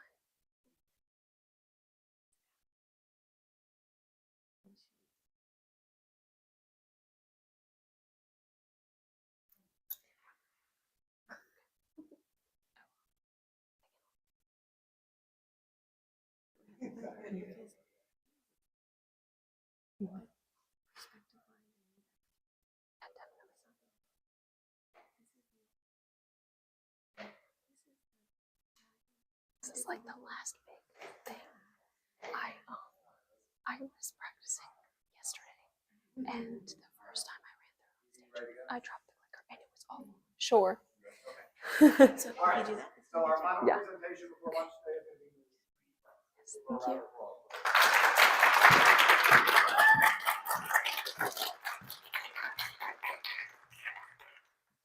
Hi everyone, like he said, I'm Edith French. So I would just like to start off by saying, by a show of hands, how many of you listen to music on a day-to-day basis? Okay, for me personally, I listen to music pretty much 24/7. I listen to it when I wake up in the morning, when I go to sleep at night, when I'm doing my schoolwork. You come see me, most likely I'll be listening to music. Just saying. So I just want to point out that before I play these audio files, every single person has a different preference when it comes to music. For example, I can listen to a song and love it so much. I'll listen to it over and over and over again. My mom can listen to it and she can be like, "What is this crap you're listening to? What are you doing?" And so this just shows that we all have different preferences when it does come to music. We also go through different situations in our lives where you can love a song and go through a bad situation, but that song could be playing in the background and just psychologically, you can just hate it for the rest of your life, pretty much. So it really just depends on our own experiences with music. So to prove this, I'm going to go on ahead and play 4 audio files. The first 2 are separate songs, and then the last 2 are portions of the same song. And I'm just going to ask you to be thinking, how does it make you feel? And then I'm going to ask you about it after it plays. So I'll go ahead and play the first one.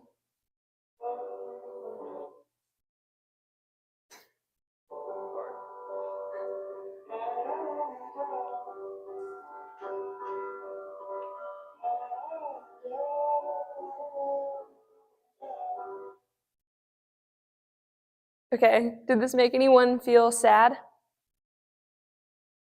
What about anxious? Okay. Did anyone feel maybe like they don't know how they feel, like neutral? Okay. I can see people raising their hands for different things, so I'm going to go on ahead and play the second one.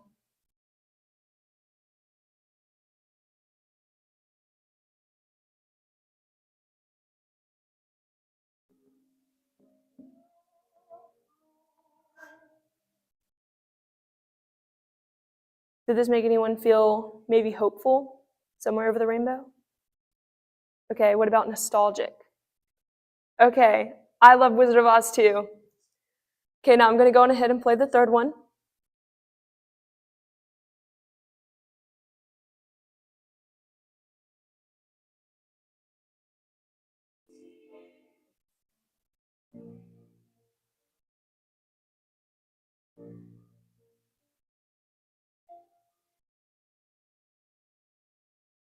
Did this make anyone feel sad? The piano always makes me feel sad. It's so pretty, but it's so sad. Okay, now I'm going to play the last one.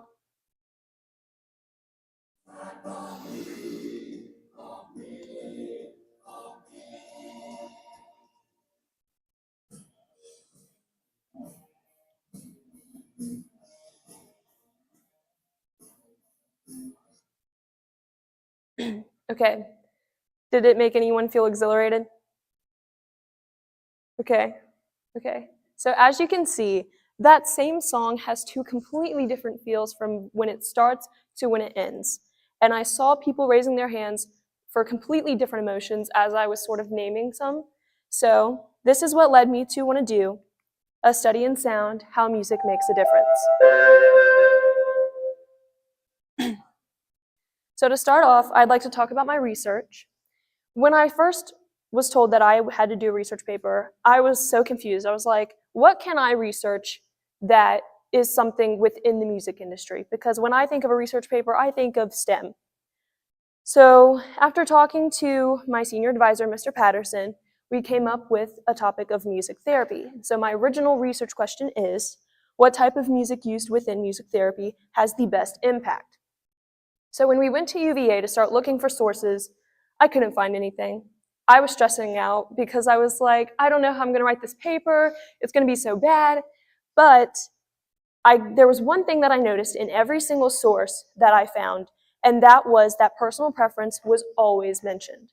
So I had to shift my question from this to, is personal preference the best factor when it comes to music therapy? So to back this up, I had an interview with Sarah Holsinger. She's a therapist from Harrisonburg, Virginia, and she is verified by Psychology Today. During our conversation, I asked her how would she describe music therapy, and she stated that, in her opinion, music therapy is a great way to express ideas or feelings that we don't know how to talk about, something that we can't find the words to talk about. And so I thought that was so true because when I listen to music, depending on my mood of the day, you know, if I'm angry, I'll maybe listen to rock. When I'm looking for something fun, maybe pop. When I'm sad, maybe like Bohemian Rhapsody. I mean, that piano gets me every time. Something like that. So I feel like music definitely is a great way to express those feelings. And so to back up our conversation, I also asked her, you know, is music therapy the best factor? And she said that she definitely does think that it is. When she has a client come in, it's better, they know themselves better than anyone else knows them. It's better for them to pick what they want to work on than the actual therapist, because if she likes a song and she thinks that it's going to help them, they can come in and they'll be like, I hate that song. Why did you pick that? And then that gets them nowhere. So she also said that it's a more freeing type of therapy intervention because, again, you get to pick what you work on, and the therapist is just there if you need them. So that's another thing with music therapy that's pretty good. To back up our conversation, this is a quote from one of my sources. I can keep it up after I finish talking for a few seconds just so you can see, because it's very long. But in summary, it's saying that when they were looking at pain tolerance in patients, the patients that got to pick what they wanted to listen to, had a better response as far as pain tolerance goes. So not only does music therapy help mentally, but it can also help with some physical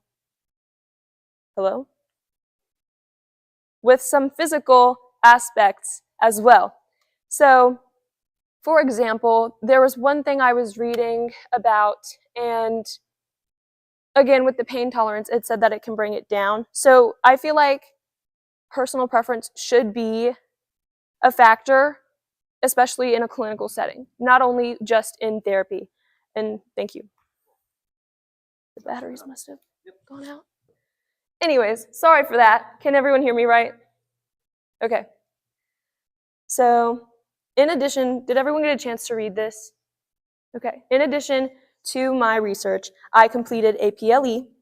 So this is my mentor. His name is Chad Ayler. Excuse me. I ran, I'm so sorry. I ran sound for karaoke at Blue Ridge Cafe for a span of a few months.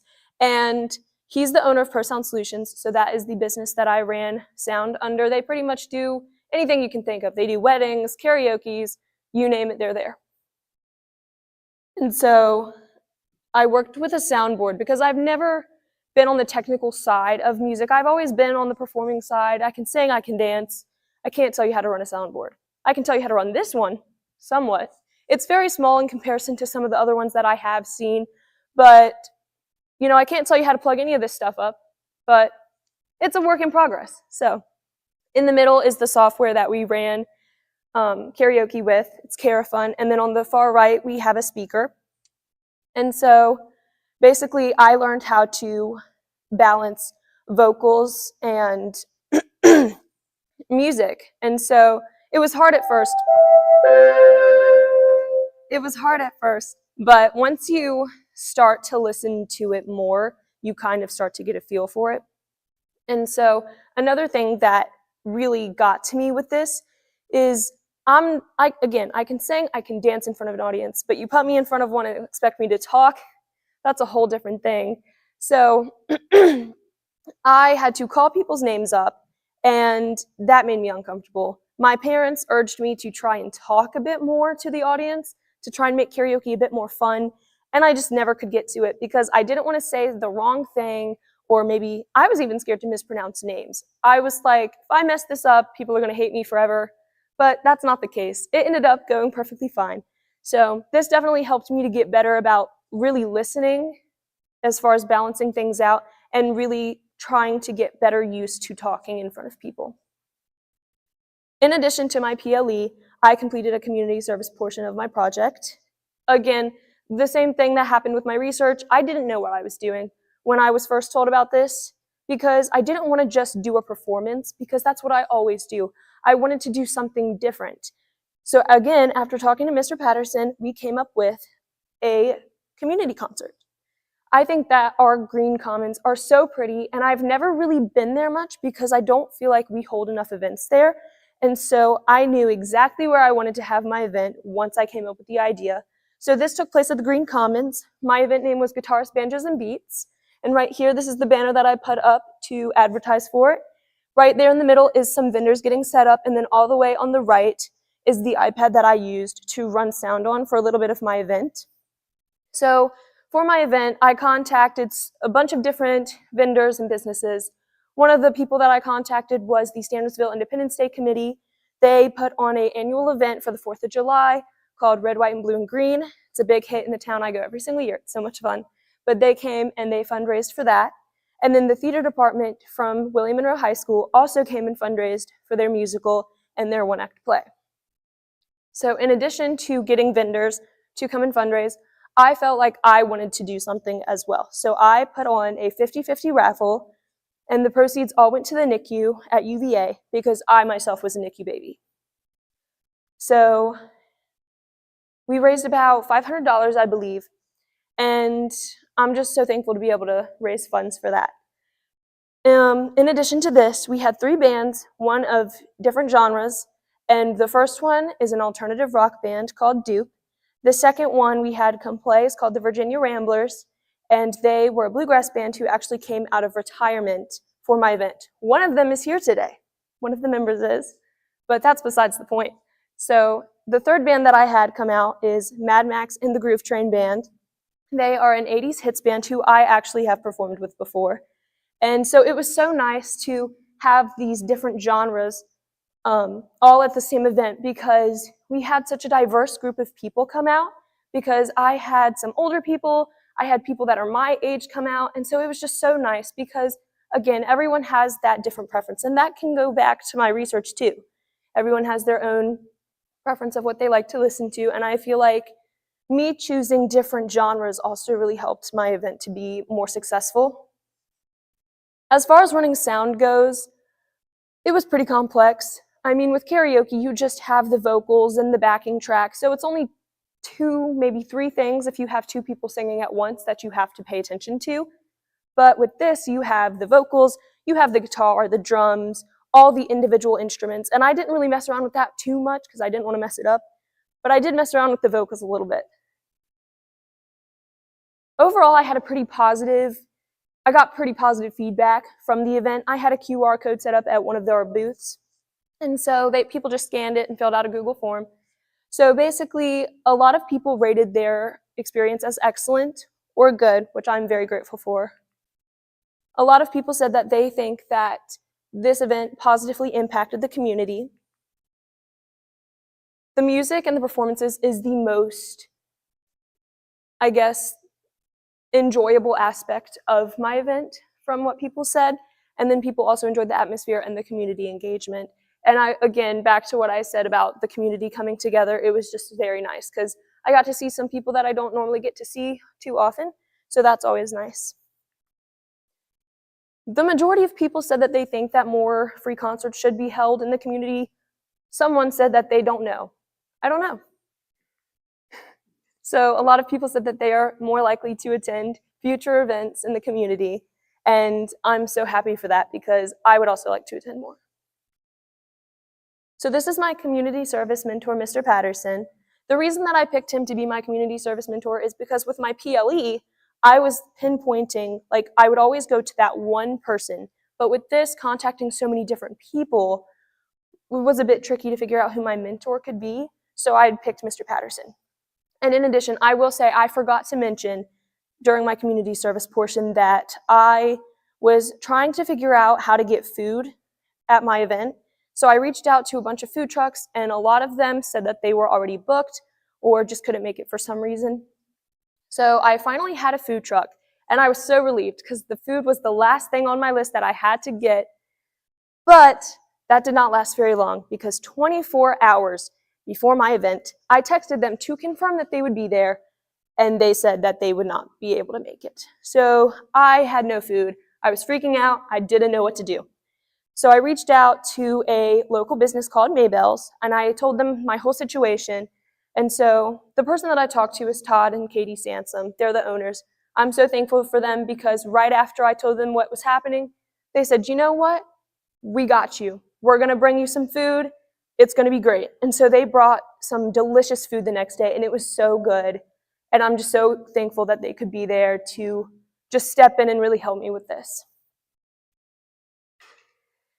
As for my future plans, I still don't know where I'm going to school yet, but I know that I want to major in music business because I would love to be a singer, but if that isn't possible, I would like to be either a tour manager or a producer, basically just something within the industry still. I'm either going to end up at Lee University, which is 30 minutes outside of Chattanooga, Tennessee, or Belmont, which is right in the heart of Nashville, Tennessee. And again, they're both really great schools. I just don't know where I want to go yet. I would like to give a special thank you to Mr. Patterson for putting up with my crazy self throughout this past year and for helping me to get through all the ups and downs of my project, the stressful parts, the good parts. So thank you, Mr. Patterson. I would also like to give a special thank you to my PLE mentor, Mr. Chad Ayler, for helping teach me the soundboard and attempting to teach me how to plug everything in. Still haven't gotten there yet, but it's okay. Again, it's a work in progress. I would like to thank all of my family and friends who have helped me to get to where I am today and through these past 4 years of Burbigs. And I would also like to thank all of my Burbigs peers for making these past 4 years so much fun and so memorable. Even though it has been hard, sometimes it has been hard, especially AP Bio, but it's okay. It's okay, we did it. A piece of advice that I would like to give to future Burvik students, not even just for this project, but for the program as a whole. I feel like as a society, we put ourselves in these boxes and we don't want to step out of them because no one wants to be uncomfortable. You just want to stay there, you know? And so this project and this program as a whole, it's going to push you. It's going to make you stress out sometimes. There's going to be ups and downs. You're going to have so much fun. But sometimes you're going to be like, why did I even sign up for this? That's what I'm feeling right now, honestly. But it's okay. I'm almost through it. It's great. It's great. So just my piece of advice to you is take that challenge and embrace it. And take that constructive criticism. Don't be afraid to know that you are wrong sometimes, but it's not failure. You're going to get through it. You're going to get to the other side. Because when I tell you this, it is such a challenge to be standing right here right now. I can't breathe, but it's fine. Anyways, back to what I was saying. Again, take that challenge and embrace it because you need to be different if you want to be successful. You can't just stay in your comfort zone. You have to get out of it and you have to push your own limits because no one ever made a difference by being like everyone else. Thank you. I will now be taking questions.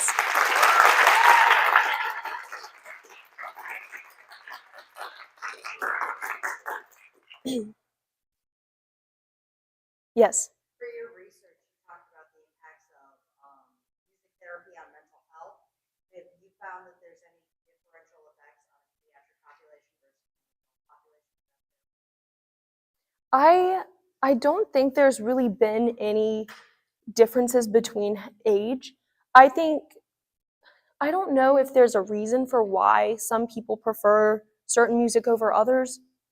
The overall thing that I really saw is it's best when you really like what you're listening to and that you know what's relevant to your own life, so you're going to pick a good song to help throughout the music therapy. But I don't think there's really anything with age. Yes. So your professional learning experience, did you find that interesting? Did you think maybe that's something you want to do? Okay, so After the music career, after Nashville Star? So I'm going to be honest with you. I thought I would enjoy learning the soundboard more than I did. It was cool, but most of it is just pressing buttons and moving things up and down. And it is really hard at first to get the hang of it, so that was really frustrating to me. But I don't know if I would necessarily want to go into that as a career. I mean, I would definitely like to do a portion of that in my career because I would like to sort of feel around the industry, kind of get a taste of different things. But I wouldn't want to do just that, if that makes sense. What about the music therapy? Oh, no. I don't think I could be a therapist. I don't know. I feel like I'd be too emotional. Like if someone starts crying on me in my session, I'd start crying with them, and that would not be fun. Yes. Did you have the opportunity to interview or talk to any about happen before and after therapy on this way about So, ways impacts the music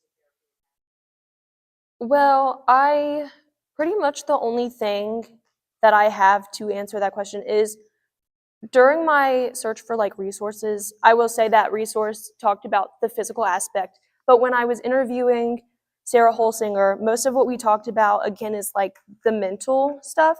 And so she told me, I asked her a question. I said, oh, wait, what did I say? I'm blanking now. I'm so sorry. Can you repeat the question? I'm all over the place. What have you learned about the downstream impacts, or do you have any anecdotes about downstream impacts or outcomes? Okay, so there's not many negative side effects just because you're not really putting anything into your body. It's just psychological. And so she didn't really talk much about that. She just said that she definitely notices a difference and that it does really help patients because, again, sometimes all you really need is just to get it out. You know, sometimes you just need a really good cry session or something like that.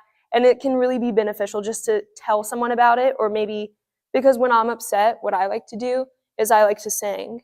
And so I feel like that's a great way to express it as well. I don't know if that answers your question, but okay. Compare like music with art with play therapy? Do you have any information on those? I solely focused on music therapy, but one question that I did ask her, Sarah Holsinger, is what is the difference between music therapy and other type of interventions? And she just told me that it's the freedom that it brings. Because again, she said she basically lets her clients lead their own therapy sessions instead of her leading them. And I feel like that can also be beneficial again because you know yourself better than anyone else knows you. So For ultimately, how did you make that connection? By getting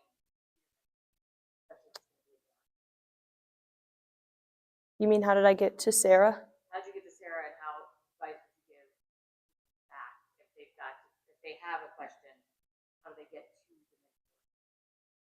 So for my research paper, I had to like do an interview with someone, and I did some research and I couldn't find anyone near me, but I went to Mr. Vidaz and I asked him, I said, do you know of any psychologists that work in, music therapy or just any therapists? And so he looked on Psychology Today and he found her for me. And then I just made a quick phone call, asked her a few questions. I would just say, as far as advice on how to reach out to people, just don't be scared to talk to people. I mean, if you say something wrong, people aren't as judgy as we think they are, in my opinion. So.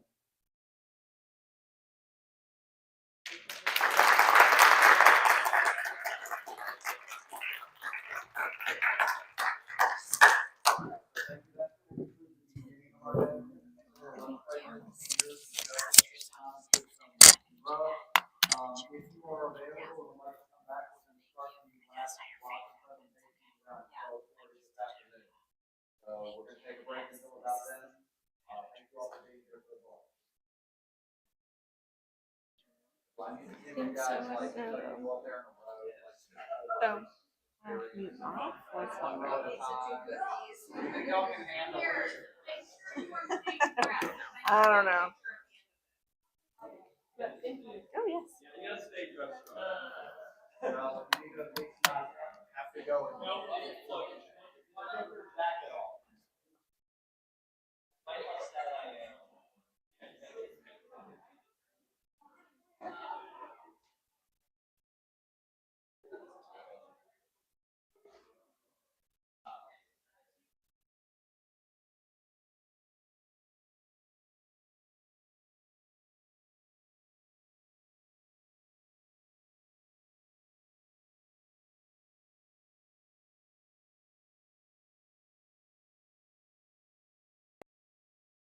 Check, check.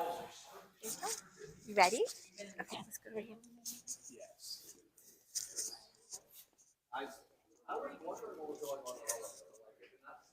Just need to make sure I try these things on too. Last year, the bell cells. All right, so just remember that nobody's ever died from this, right? We are. And that it's only a few minutes, and it can usually be hard and scary for a few minutes. Yeah. We don't know what you're going to say, so if you forget something, keep going. If you remember something you forgot, add it back in, okay? And then this is your story. So make it about what you're excited about, right? And what you've done, right? You've done the hard work, okay? The most important thing is remember to breathe. My brain can't function without oxygen. If I can't think of what to say, stop for a second, a pause, take a deep breath, and then go on. Okay, give your brain a little extra oxygen and cut that tension. Okay. All right. And then you know this is forward and back, and then if you want to, oh, it's not on my side. It's good thing. Okay. All right. Keep breathing.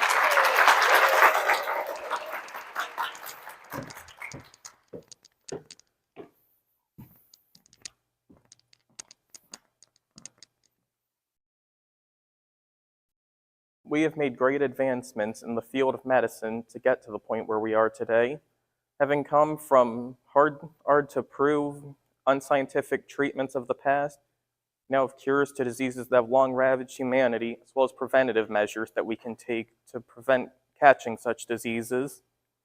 With all of the advancements that we have made in this field, you would think that the old treatments of the past would have been completely done away with. You would be dead wrong. These are medical leeches from the UVA hospital. They are used as part of skin grafts for reconstructive surgery.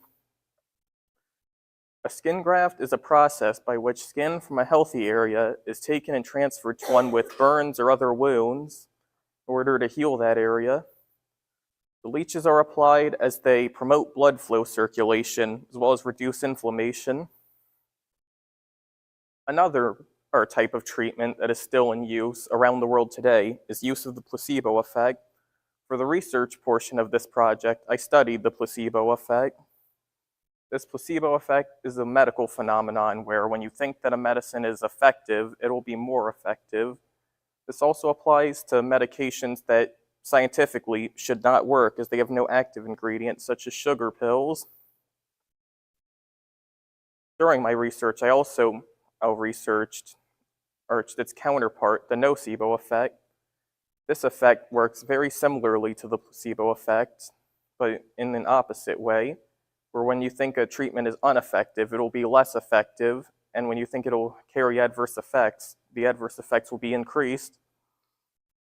I learned during my research that it's more effective in terms of medicine to reduce the nocebo effect than to increase the placebo effect, as it has a stronger impact on the outcome of patients. Seen in the graph, this is especially true when it applies to real medicine as opposed to placebo treatments. Those with high nocebo expectations, or bad expectations, had double the adverse effects as those with low nocebo expectations or good expectations. On the other hand, those who received placebo treatments had half the adverse effects when they had high nocebo expectations compared to when they had low. Despite the usefulness of reducing the nocebo effect, the placebo effect I found still has use in a medical setting. This would be through the use of placebo treatments such as sugar pills. Normally, this would pose an ethical risk, as giving patients placebo treatments while saying that it would help them is generally highly unethical if they are not informed on the nature of their medication. Fortunately, during my research, I also learned that those who receive placebo treatments do not have that placebo effect reduced. Those who know about the effect do not have it reduced. I also learned that treatments become more effective in terms of the placebo effect when they're given the choice of such medications. And this is independent of their variation of dosage, or if this dosage is consistent. Seen in this graph, the placebo effect is still increased. believe this research could hold value in the field of medicine and was conducted in order to help people and improve their lives. Another thing I did to this end was my community service. During my community service, I volunteered at the Laurels of Charlottesville under a nurse named Tiffany Perrineau. While under Miss Perrineau, I assisted at the residents in ways such as getting them things like food and ice and talking to them. I noticed during this time I spent at the Laurels that the residents could be quite lonely. To remedy this, I had a plan to coordinate the activities department in order to teach them how to use Zoom and get them accounts with the app, order for them to communicate with relatives that could not visit them for whatever reason. Unfortunately, the activities department did not get back to me before or Miss Perrineau had found another job, so I was unable to do this.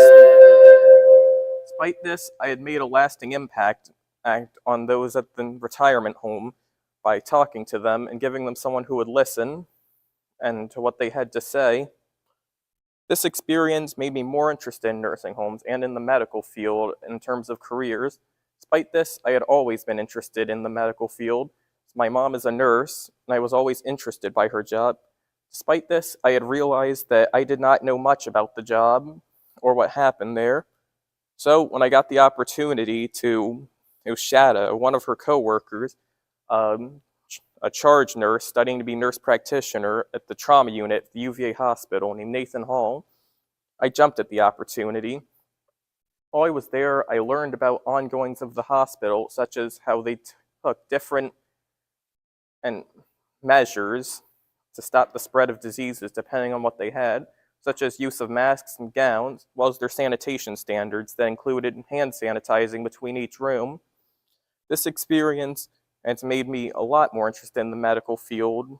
Going in, I did not see this as a career or that I might take, but now it has heavily impacted my plan for the future. Bit of technical difficulties. This plan being to study a nursing at either VCU or ODU in order to become a nurse, and from there study medicine to become a doctor. I would like to thank Mr. Hall and Miss Perrineau, who wish not to be pictured, as well, or for allowing me to come to their jobs for my project, as well as my mom and dad for assisting me with the project and for helping me do my work when senioritis hit. It really hits hard. I would like to thank Mr. Patterson for assisting me throughout every step of this project, as well as my classmates for making this year a lot more enjoyable and helping me.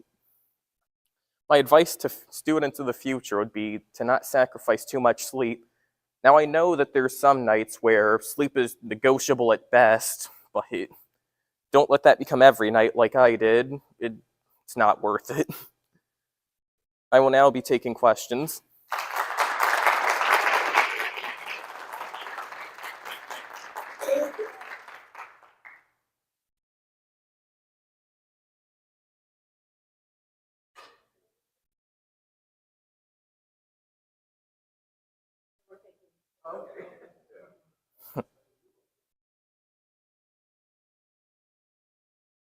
Yeah. I haven't completely decided. Thinking about doing trauma, because I was in the trauma unit during my PLE, but apart from that, I have not decided. Give me a summation of your impression of the youth effects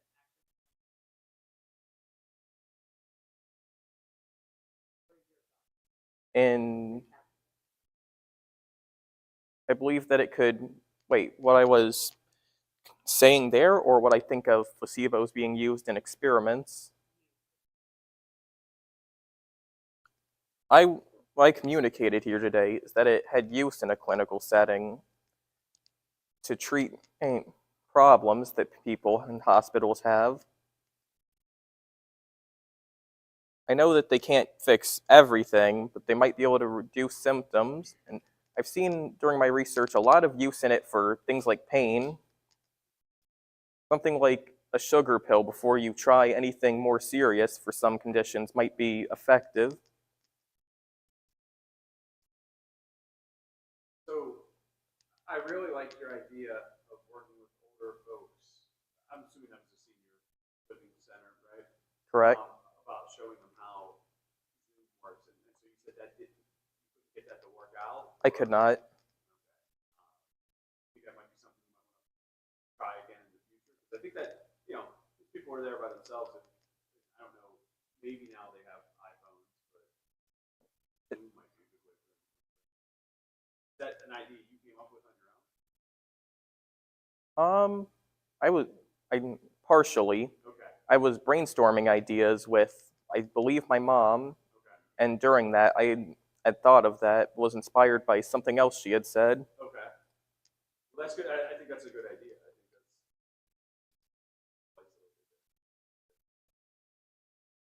Thank you.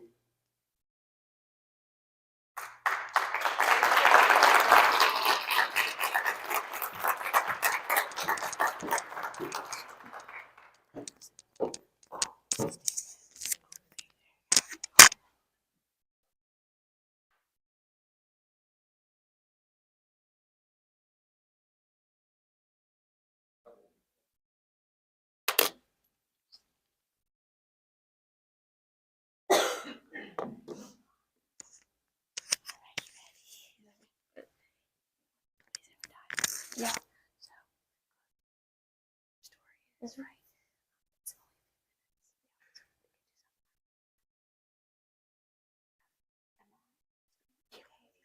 Yep.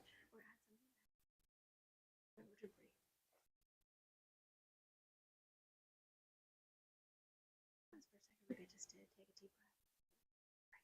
Extra oxygen and cut that stress. I've been doing it all day. And it helps. It truly does. So take a deep breath. Beautiful. Right. This is your chance to brag about all this. Yeah. Forward and backwards. Point Mhm. your hand. Close your mouth so we can hear you. Okay. All right. Good. Here we go. All right, so our next presenter is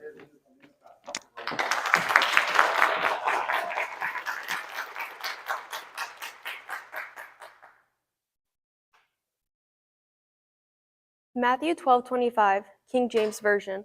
But Jesus knew their thoughts and said to them, Every kingdom divided against itself is brought to desolation, and every house or city divided against itself will not stand. If you aren't super religious, you may recognize this quote from Abraham Lincoln's famous House Divided speech, which he addressed to the nation after the famous Supreme Court ruling in the Dred Scott v. Sanford case, which upheld the dehumanization of enslaved people and declared them not to be citizens. Now today, America is extremely divided. And I don't just mean politically, I mean in the justice system. The scales are divided, inconsistent, and imbalanced, tipped against certain groups of people. Back then, it was enslaved people. Today, it is marginalized groups and communities, such as drug users. Because of this division, I want to work to balance these scales as much as is possible within my power to do so, which is why I chose to investigate and combat drug use within our community. Good afternoon. My name is Alina Peffer, and my interest in the courtroom began in Mr. Berry's ADJ class last year, where I served as the Commonwealth's attorney in our end-of-year mock trial. Me and my team successfully convicted and sentenced the defendant in the case, and I wanted to learn what the courtroom really looked like. Because this was a criminal justice class, we learned about local law enforcement, such as sheriffs and our Commonwealth's attorney, Mr. Win Consalvo. Since his office was right across the street, I thought he would be the perfect mentor to reach out towards. So I did just that and contacted him a couple weeks after school ended. He is our county's Commonwealth's attorney, and he is a constitutionally elected official. In other states, he is known as the district attorney, but they all do the same thing, prosecute crimes within each county and district. He and his team of Commonwealth's attorneys, Mr. Dan White, Adam Rea, and his paralegal assistant, Ms. Lisa Lewis, all help handle his caseload, compile evidence, and bring it forth to present to the court every few days. My PLE began in his office, where we met a couple of times just to discuss what the future of this project would look like. One out of the 3 days I spent in court was spent in circuit court, which is the more serious court that handles felonies, higher order matters, and appeals from the lower court. The other 3 out of the 4 days that I spent observing court were spent here in General District Court. This court handles misdemeanors, preliminary hearings, initial appearances, traffic court, and other minor offenses. Here, I observed many things that happen within our community. A lot of crimes that I saw were drug offenses, traffic citations and violations, parole or probation violations, or domestic assault and violence. But during my first meeting with Mr. Consalvo, I asked him a couple of questions. One of these notable questions was, what is the most common crime within our community? And he answered, without any hesitation, drug offenses or domestic assault and violence. It kind of clicked in my head, and I was wondering why. Why is this the case? When we have a community of such beautiful and intelligent people, why are they struggling like this? Which led me to develop the question, what are the best strategies to encourage recovery from and combat drug addiction? Which I chose to research in my paper. I first had to begin my paper by establishing why this is an important topic to research. And that is because there is a very strong relationship and positive feedback loop between violent crime and drug use. Many times, users and sellers of substances are victimized, attacked, robbed, assaulted, or otherwise harmed. And this encourages the use of drugs to further cope or engage in more violent crime to encourage to sustain a lifestyle that is so harmful. One study by the National Institute of Justice in 1990 surveyed 21 cities and outlined the percentage of individuals who tested positive for any type of illicit substance over each category of violent crime. It found that the majority of assailants tested positive for any type of substance rather than those who tested negative for any type of substance, which clearly shows that there is a very strong correlation between the two. Now, this was just the beginning of the research. I had to say what the solution was, because that was the question after all. And I found that this is prevention, harm reduction, and future gene research. Prevention comes in many formats and is the most common and emphasized aspect of reducing drug use. One study I found outlined 5 different types of prevention methods, usually educational protocols among adolescents, and 2 of them were found to be particularly effective. This also concurred with other studies that supported these 2 methods.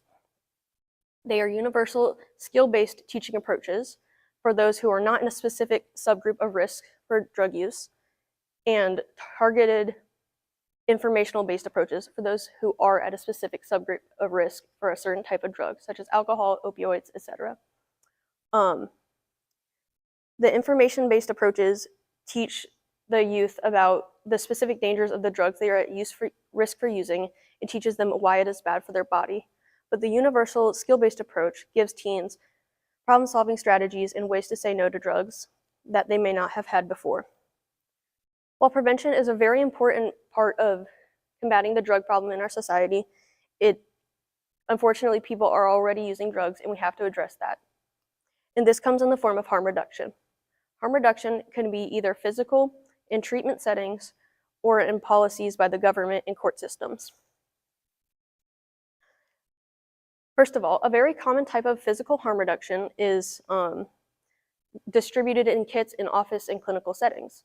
Like they distribute supplies such as fentanyl test strips, wound care, safer paraphernalia to avoid the harm that is done by ingesting drugs unsafely. Not consuming drugs in the safest way possible or caring for your wounds afterwards can lead to hepatitis C, skin infections, nose, airway, and lung abrasions, and countless other types of wounds and harm if not treated properly. The second type of harm reduction comes in the form of policy in the way our courts handle drug offenders. There are various types of parole programs throughout throughout many states, but not all. A SMART probation program is a term coined by the Department of Justice, and it is defined as a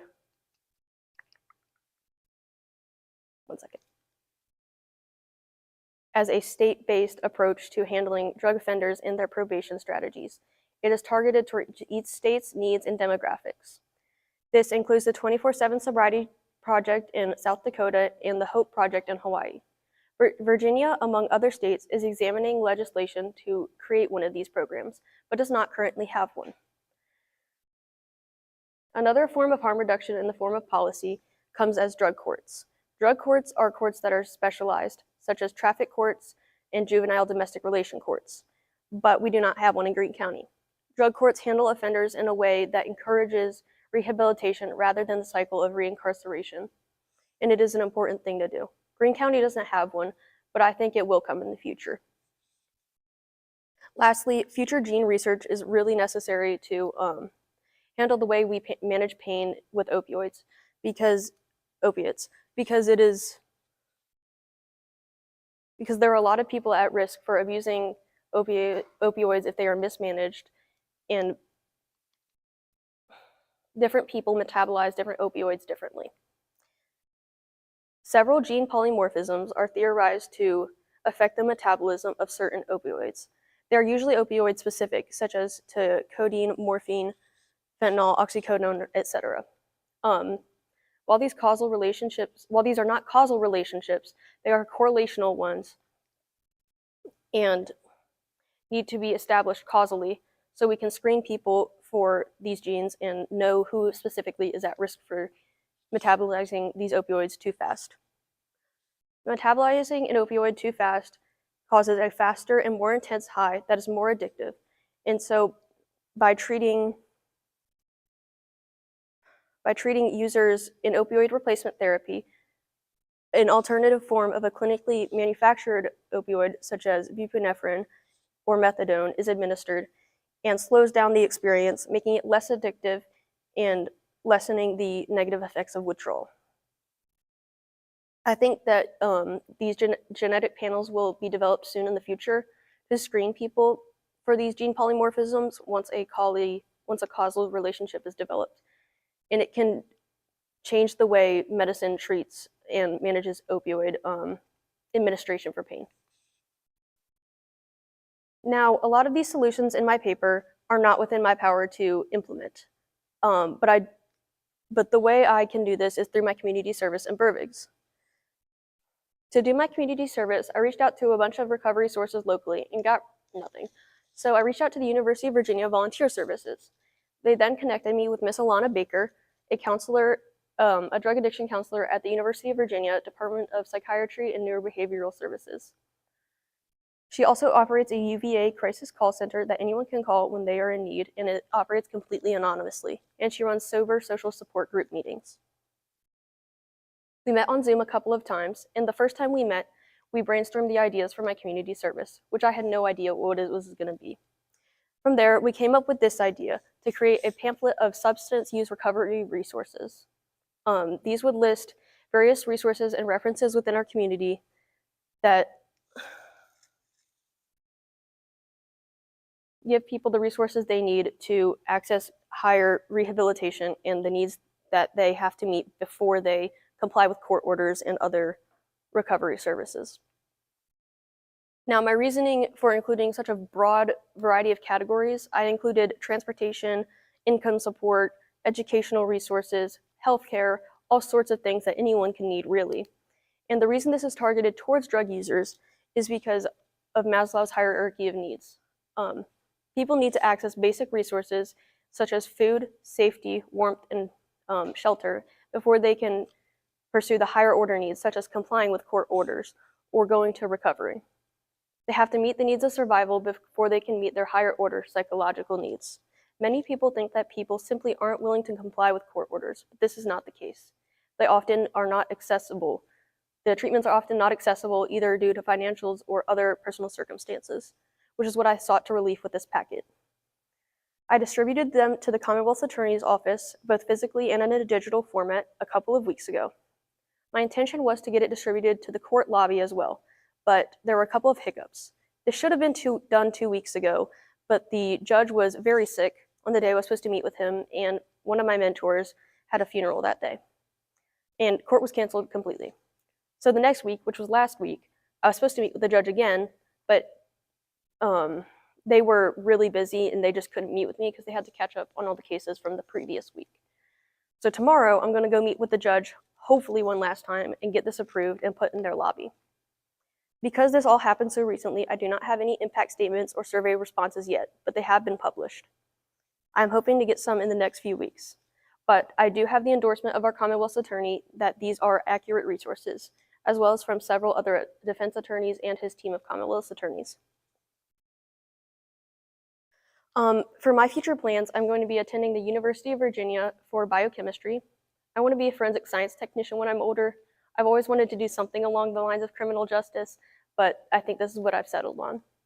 I plan to march in their Cavalier Marching Band on the mellophone and participate in a couple other musical ensembles at the university on the bass clarinet. I will also be marching this summer with Drum Corps International in the Raiders Drum and Bugle Corps in their open class division. Next year, I plan to audition for a world-class drum corps instead on the mellophone. For those of you who don't know, DCI is essentially the highest level of marching music education one can accomplish, and I'm very excited to be doing this. A word of advice to future Burbank students. Pick a topic you love. Pick a topic that interests you. For some of you, this will come to you as an immediate click or peak of interest, like it did for me. For others, it may align more with your future career path. Still, it could just be a topic you want to learn more about and interact with. Pick a topic you love, because if you don't, this project will be long, boring, and not worth the effort. I would like to give a few acknowledgments to the people who made this project possible. Thank you to Mr. Edwin Consalvo for helping me get this project started, answering my endless questions, and giving me insight and transparency into our local court processes. Thank you to Miss Alana Baker for taking the time out of your day and away from your job to meet with a random student on Zoom and advise her on her community service. Miss Baker was really special to me because she had a genuine interest in my project beyond just the community service. She was always checking in on me on how my research paper was going or just how the class was in general, and even my future plans. It was nice to have somebody that cared so much outside of this local community.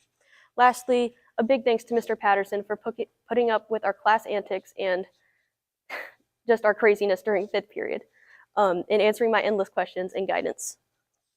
I would also like to thank my fellow classmates for making this year bearable and being the support that I really needed. Thank you, that is all. I will now be taking questions.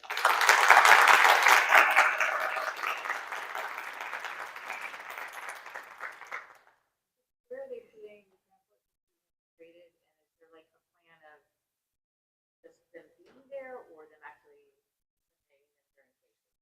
So the goal was for them to be handed out to drug offenders during cases, but the judge said that that was like not a realistic ask, which I kind of figured.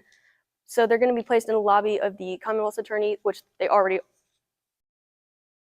are, and I'm hoping to get them in the lobby of the General District Court, which I think they're going to say yes to tomorrow morning for anyone to take.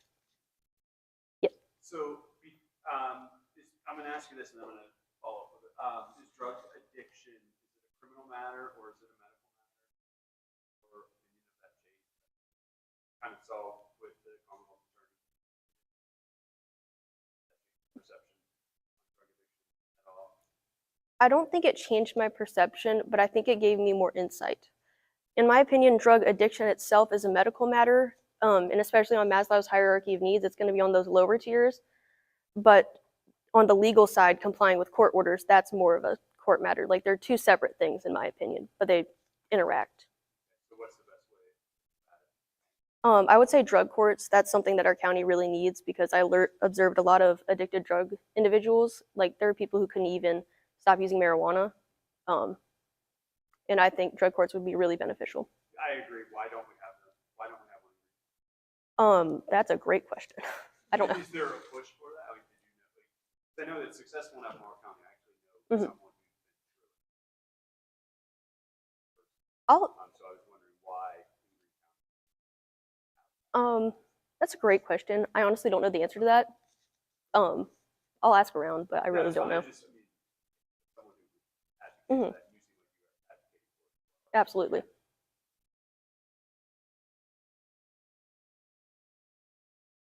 I know. Hi. Okay. So I was wondering your opinion of, and our proposal to, have healing camps, replace.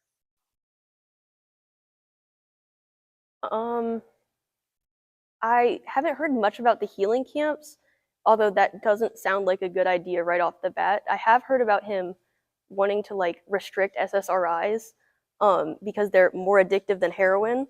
And as somebody who is on them, no, like that doesn't feel right. It could really end up hurting a lot of people, both physically and mentally.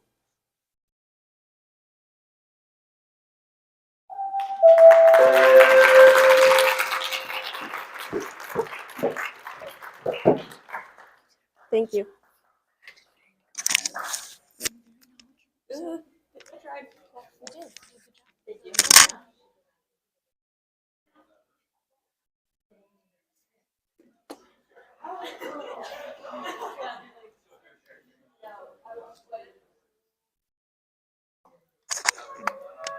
Alright, Jacob. Here, slip this onto your tie. All right. And just remember that nobody's ever died from this. Right? So you can just, in a few minutes, can you do something scary and difficult for a few minutes? Yeah, sure. Just remember we don't know. Move on. I think if you think of something later on, add it back in. It's your story, so just, there's no perfections. Just like the project was good and beautiful, this is the same thing. It's not perfect, but it's beautiful, okay? Most important to breathe. Think of what you're supposed to say. Breath for a moment, and give your brain a little extra oxygen. Stress, so take it as many times as you need throughout. People have been doing it all day. You probably haven't even noticed it, but they've been doing it all day. So just go up there and share your story, okay? Forward, back, You and if you want to, laser pointer. yep. What do these other buttons do? I don't know. Okay. Don't touch them. Yeah, and just share your story. All right. Right.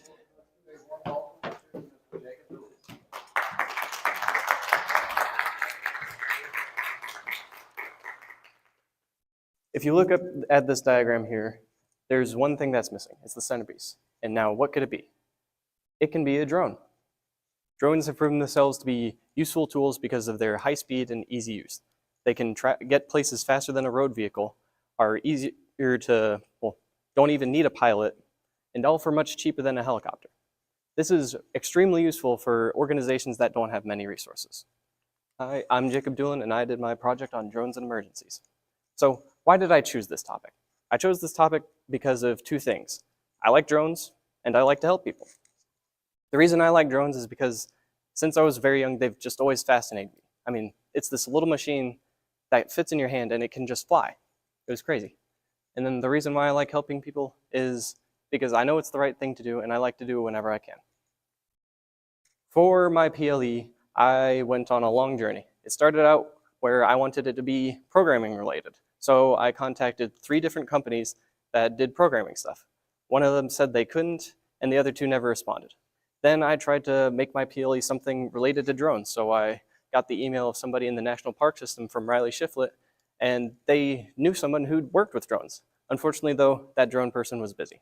Finally, though, I ended up on the All Hazards Planner for the Virginia Department of Emergency Management region that Green is a part of, Mr. Sean Peavy, and the Director of Emergency Services here in Green, Melissa Medor.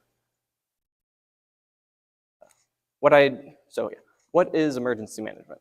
Before I started this project, I had no idea what it was. All I knew is that you had these different emergency services, and they just kind of magically worked together. Sadly, though, magic doesn't exist. It's not real. And somebody has to do the work to make them work together. That person was an emergency manager. They got to tell all these different organizations that, hey, we're doing this training then, and we're following this plan now, because that's what needs to happen. Now, with this work in mind, Most of my job shadowing was spent listening on meetings and learning something completely new. With Mr. Sean Peavy, though, I also got to go through some of the steps that an emergency manager would do in case there was an emergency. And then with Melissa Midor, after the meeting I was sitting in, I got to speak with Ali Akbar about how drone, like what research he had done into getting drones into Greene County. After this job shadowing, it was time to move on to my research. And my big burning question was, if drones were implemented in Greene County, would they have a positive, measurable impact on the effectiveness of the local emergency services? So, drones in use by emergency services are mostly for aerial surveillance, but drones on their own also have a small package delivery capability. This delivery capability is extremely useful for delivering things like AEDs, automatic external defibrillators. As you might know, with a cardiac arrest, the faster you get that heart working and the higher the chances are of someone's survival. So, with this information, let's imagine this scenario. You're walking around the town of Stansville and suddenly suffer a heart attack. Luckily, there are many buildings around you and that require AEDs, and there's even an ambulance down the road. Now imagine the same scenario, but you're up in the mountains, away from any AEDs. As you might expect, it takes the ambulance a lot longer to reach you, but a drone could reach you in a survivable time. In a simulation using Stockholm as a data set, two kind of base sets were created, a 50-50 and an 80-20. The different numbers they used for it was how long it took an ambulance to reach you and how many cardiac arrests there were. In the 50-50, you can clearly tell where the city of Stockholm is just because a city is naturally going to have more heart attacks than the surrounding areas, so it's going to drive more of those bases to be surrounding the city. But of note in this 50-50 weighting are the bases 7, 8, and 9. As you can see, they're a bit more spread out compared to the rest of the bases. And in this graph, it's a comparison between how long a drone would take at its maximum range to reach a heart attack compared to an ambulance. As you can see, the drone time is very similar to the ambulance and sometimes even slower. But here at 7, 8, and 9, it is much faster. And remember how those bases were the only ones on the outskirts of the city. Now, let's take a look at the 80-20 map. As you can see, they're much more spread out away from the city. And in this graph, every base saw an improvement of over 10 minutes. Now, cool, that's 10 minutes faster, but what does this number mean? This number means that rural places like Greene County or Madison County could see massive improvements in how quickly an AED gets to a heart attack, and it could be tremendous for saving lives. With this research complete, I now moved on to my community service, and that was planning STEM night. So why did I choose STEM night? Well, in that picture, that's me. I'm driving a robot at the 2023 STEM night. Ever since I've been in high school, STEM night has always been an event that I either went to or helped with, and it's something I wanted to continue, and I didn't want to see it stop for my final year in high school. So I took it on, and it was a little stressful to plan and get everything done in 3 weeks, but I did it. As you can see here, quite a few people showed up, and to add my own spin on things, 2 new stations were added, a Marshmallow Tower station and a nursing station. For the Marshmallow Tower station, it was one thing that we noticed, it was multiple people kind of working together to create one structure. And while it might not look like anything in particular, it was neat to see the community working together on one thing. And for the nursing station, I asked the nursing teacher here at our school, Tabitha Bowles, if she would be willing to set up a station to kind of teach children more about nursing, since that's something we've never had before. In this graph, you can see that at least one person liked every station. The way I had my survey set up, that people could select multiple stations that they liked, so I created this graph of a probability. And as you can see, the Marshmallow Catapult, the Egg Drop, and the Penny Boat were the most popular, but at least one person liked every station. But because STEM Night has been done so much, I decided to do something else as well for like something more for my community service. And so I turned my attention to the Dremel Digilab LC40, the only laser cutter located in our school that way.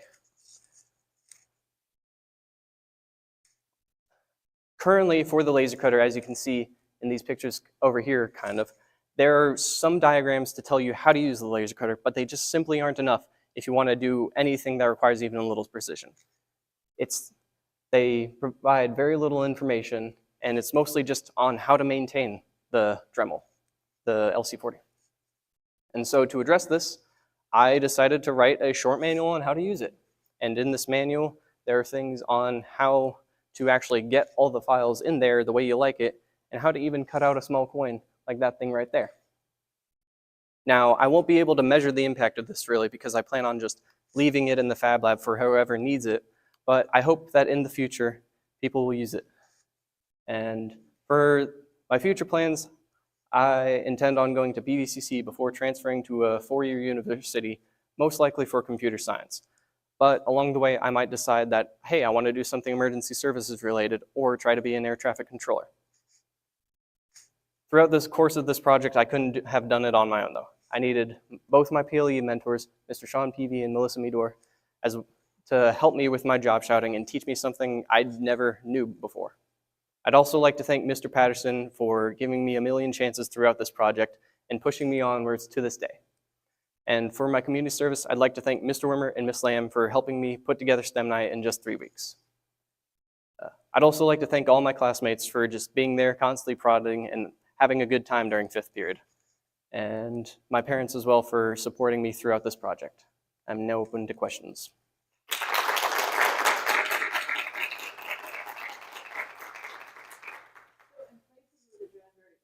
They don't have to follow the news because if you're over 300 feet, you have to register with the airport. If you're within 100 feet of somebody's property, like, there's very stringent laws for drones. How does that apply? So with the drones, it's basically if you're over a certain weight, you just need to have something tracking the drone on it so that airports know with it. And I'm sure if it was an emergency, the drone could waive some of those regulations to get to someone faster. So is that currently in place? It Or is. is this all hypotheticals? It's mostly hypotheticals, but there has been like many tests to see how it could do like a one-off drone going to somewhere, and usually it works out pretty well.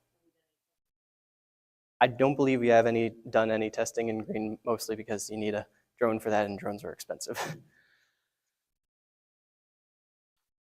With your tutorial on the Dremel, did you think about possibly recording yourself doing something and then putting a QR code in there so someone can watch that?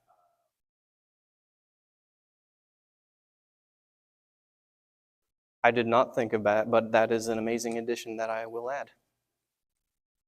Yes, Ms. Farr? As a parent of an elementary school, I really appreciate that.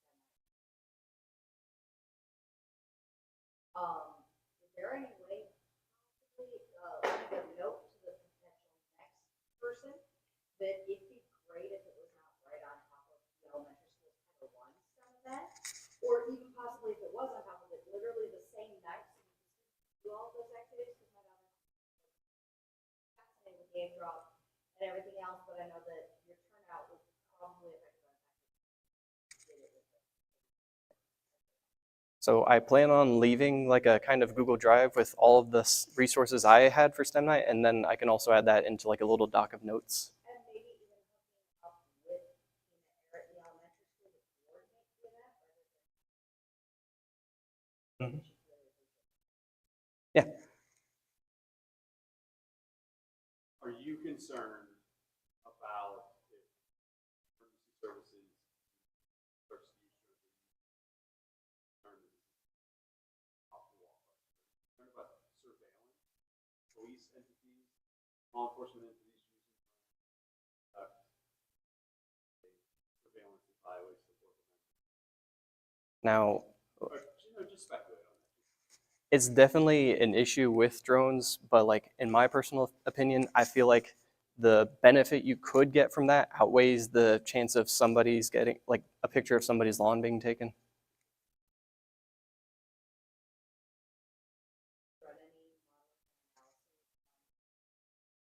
run any this of drones and emergency breed in particular, given the topography or the population density?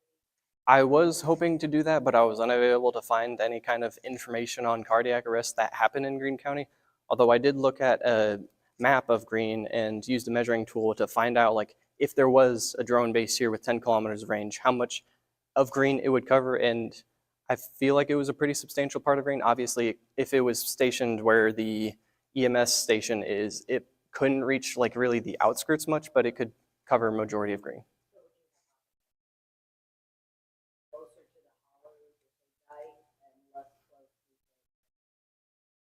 Yeah, that would probably be better.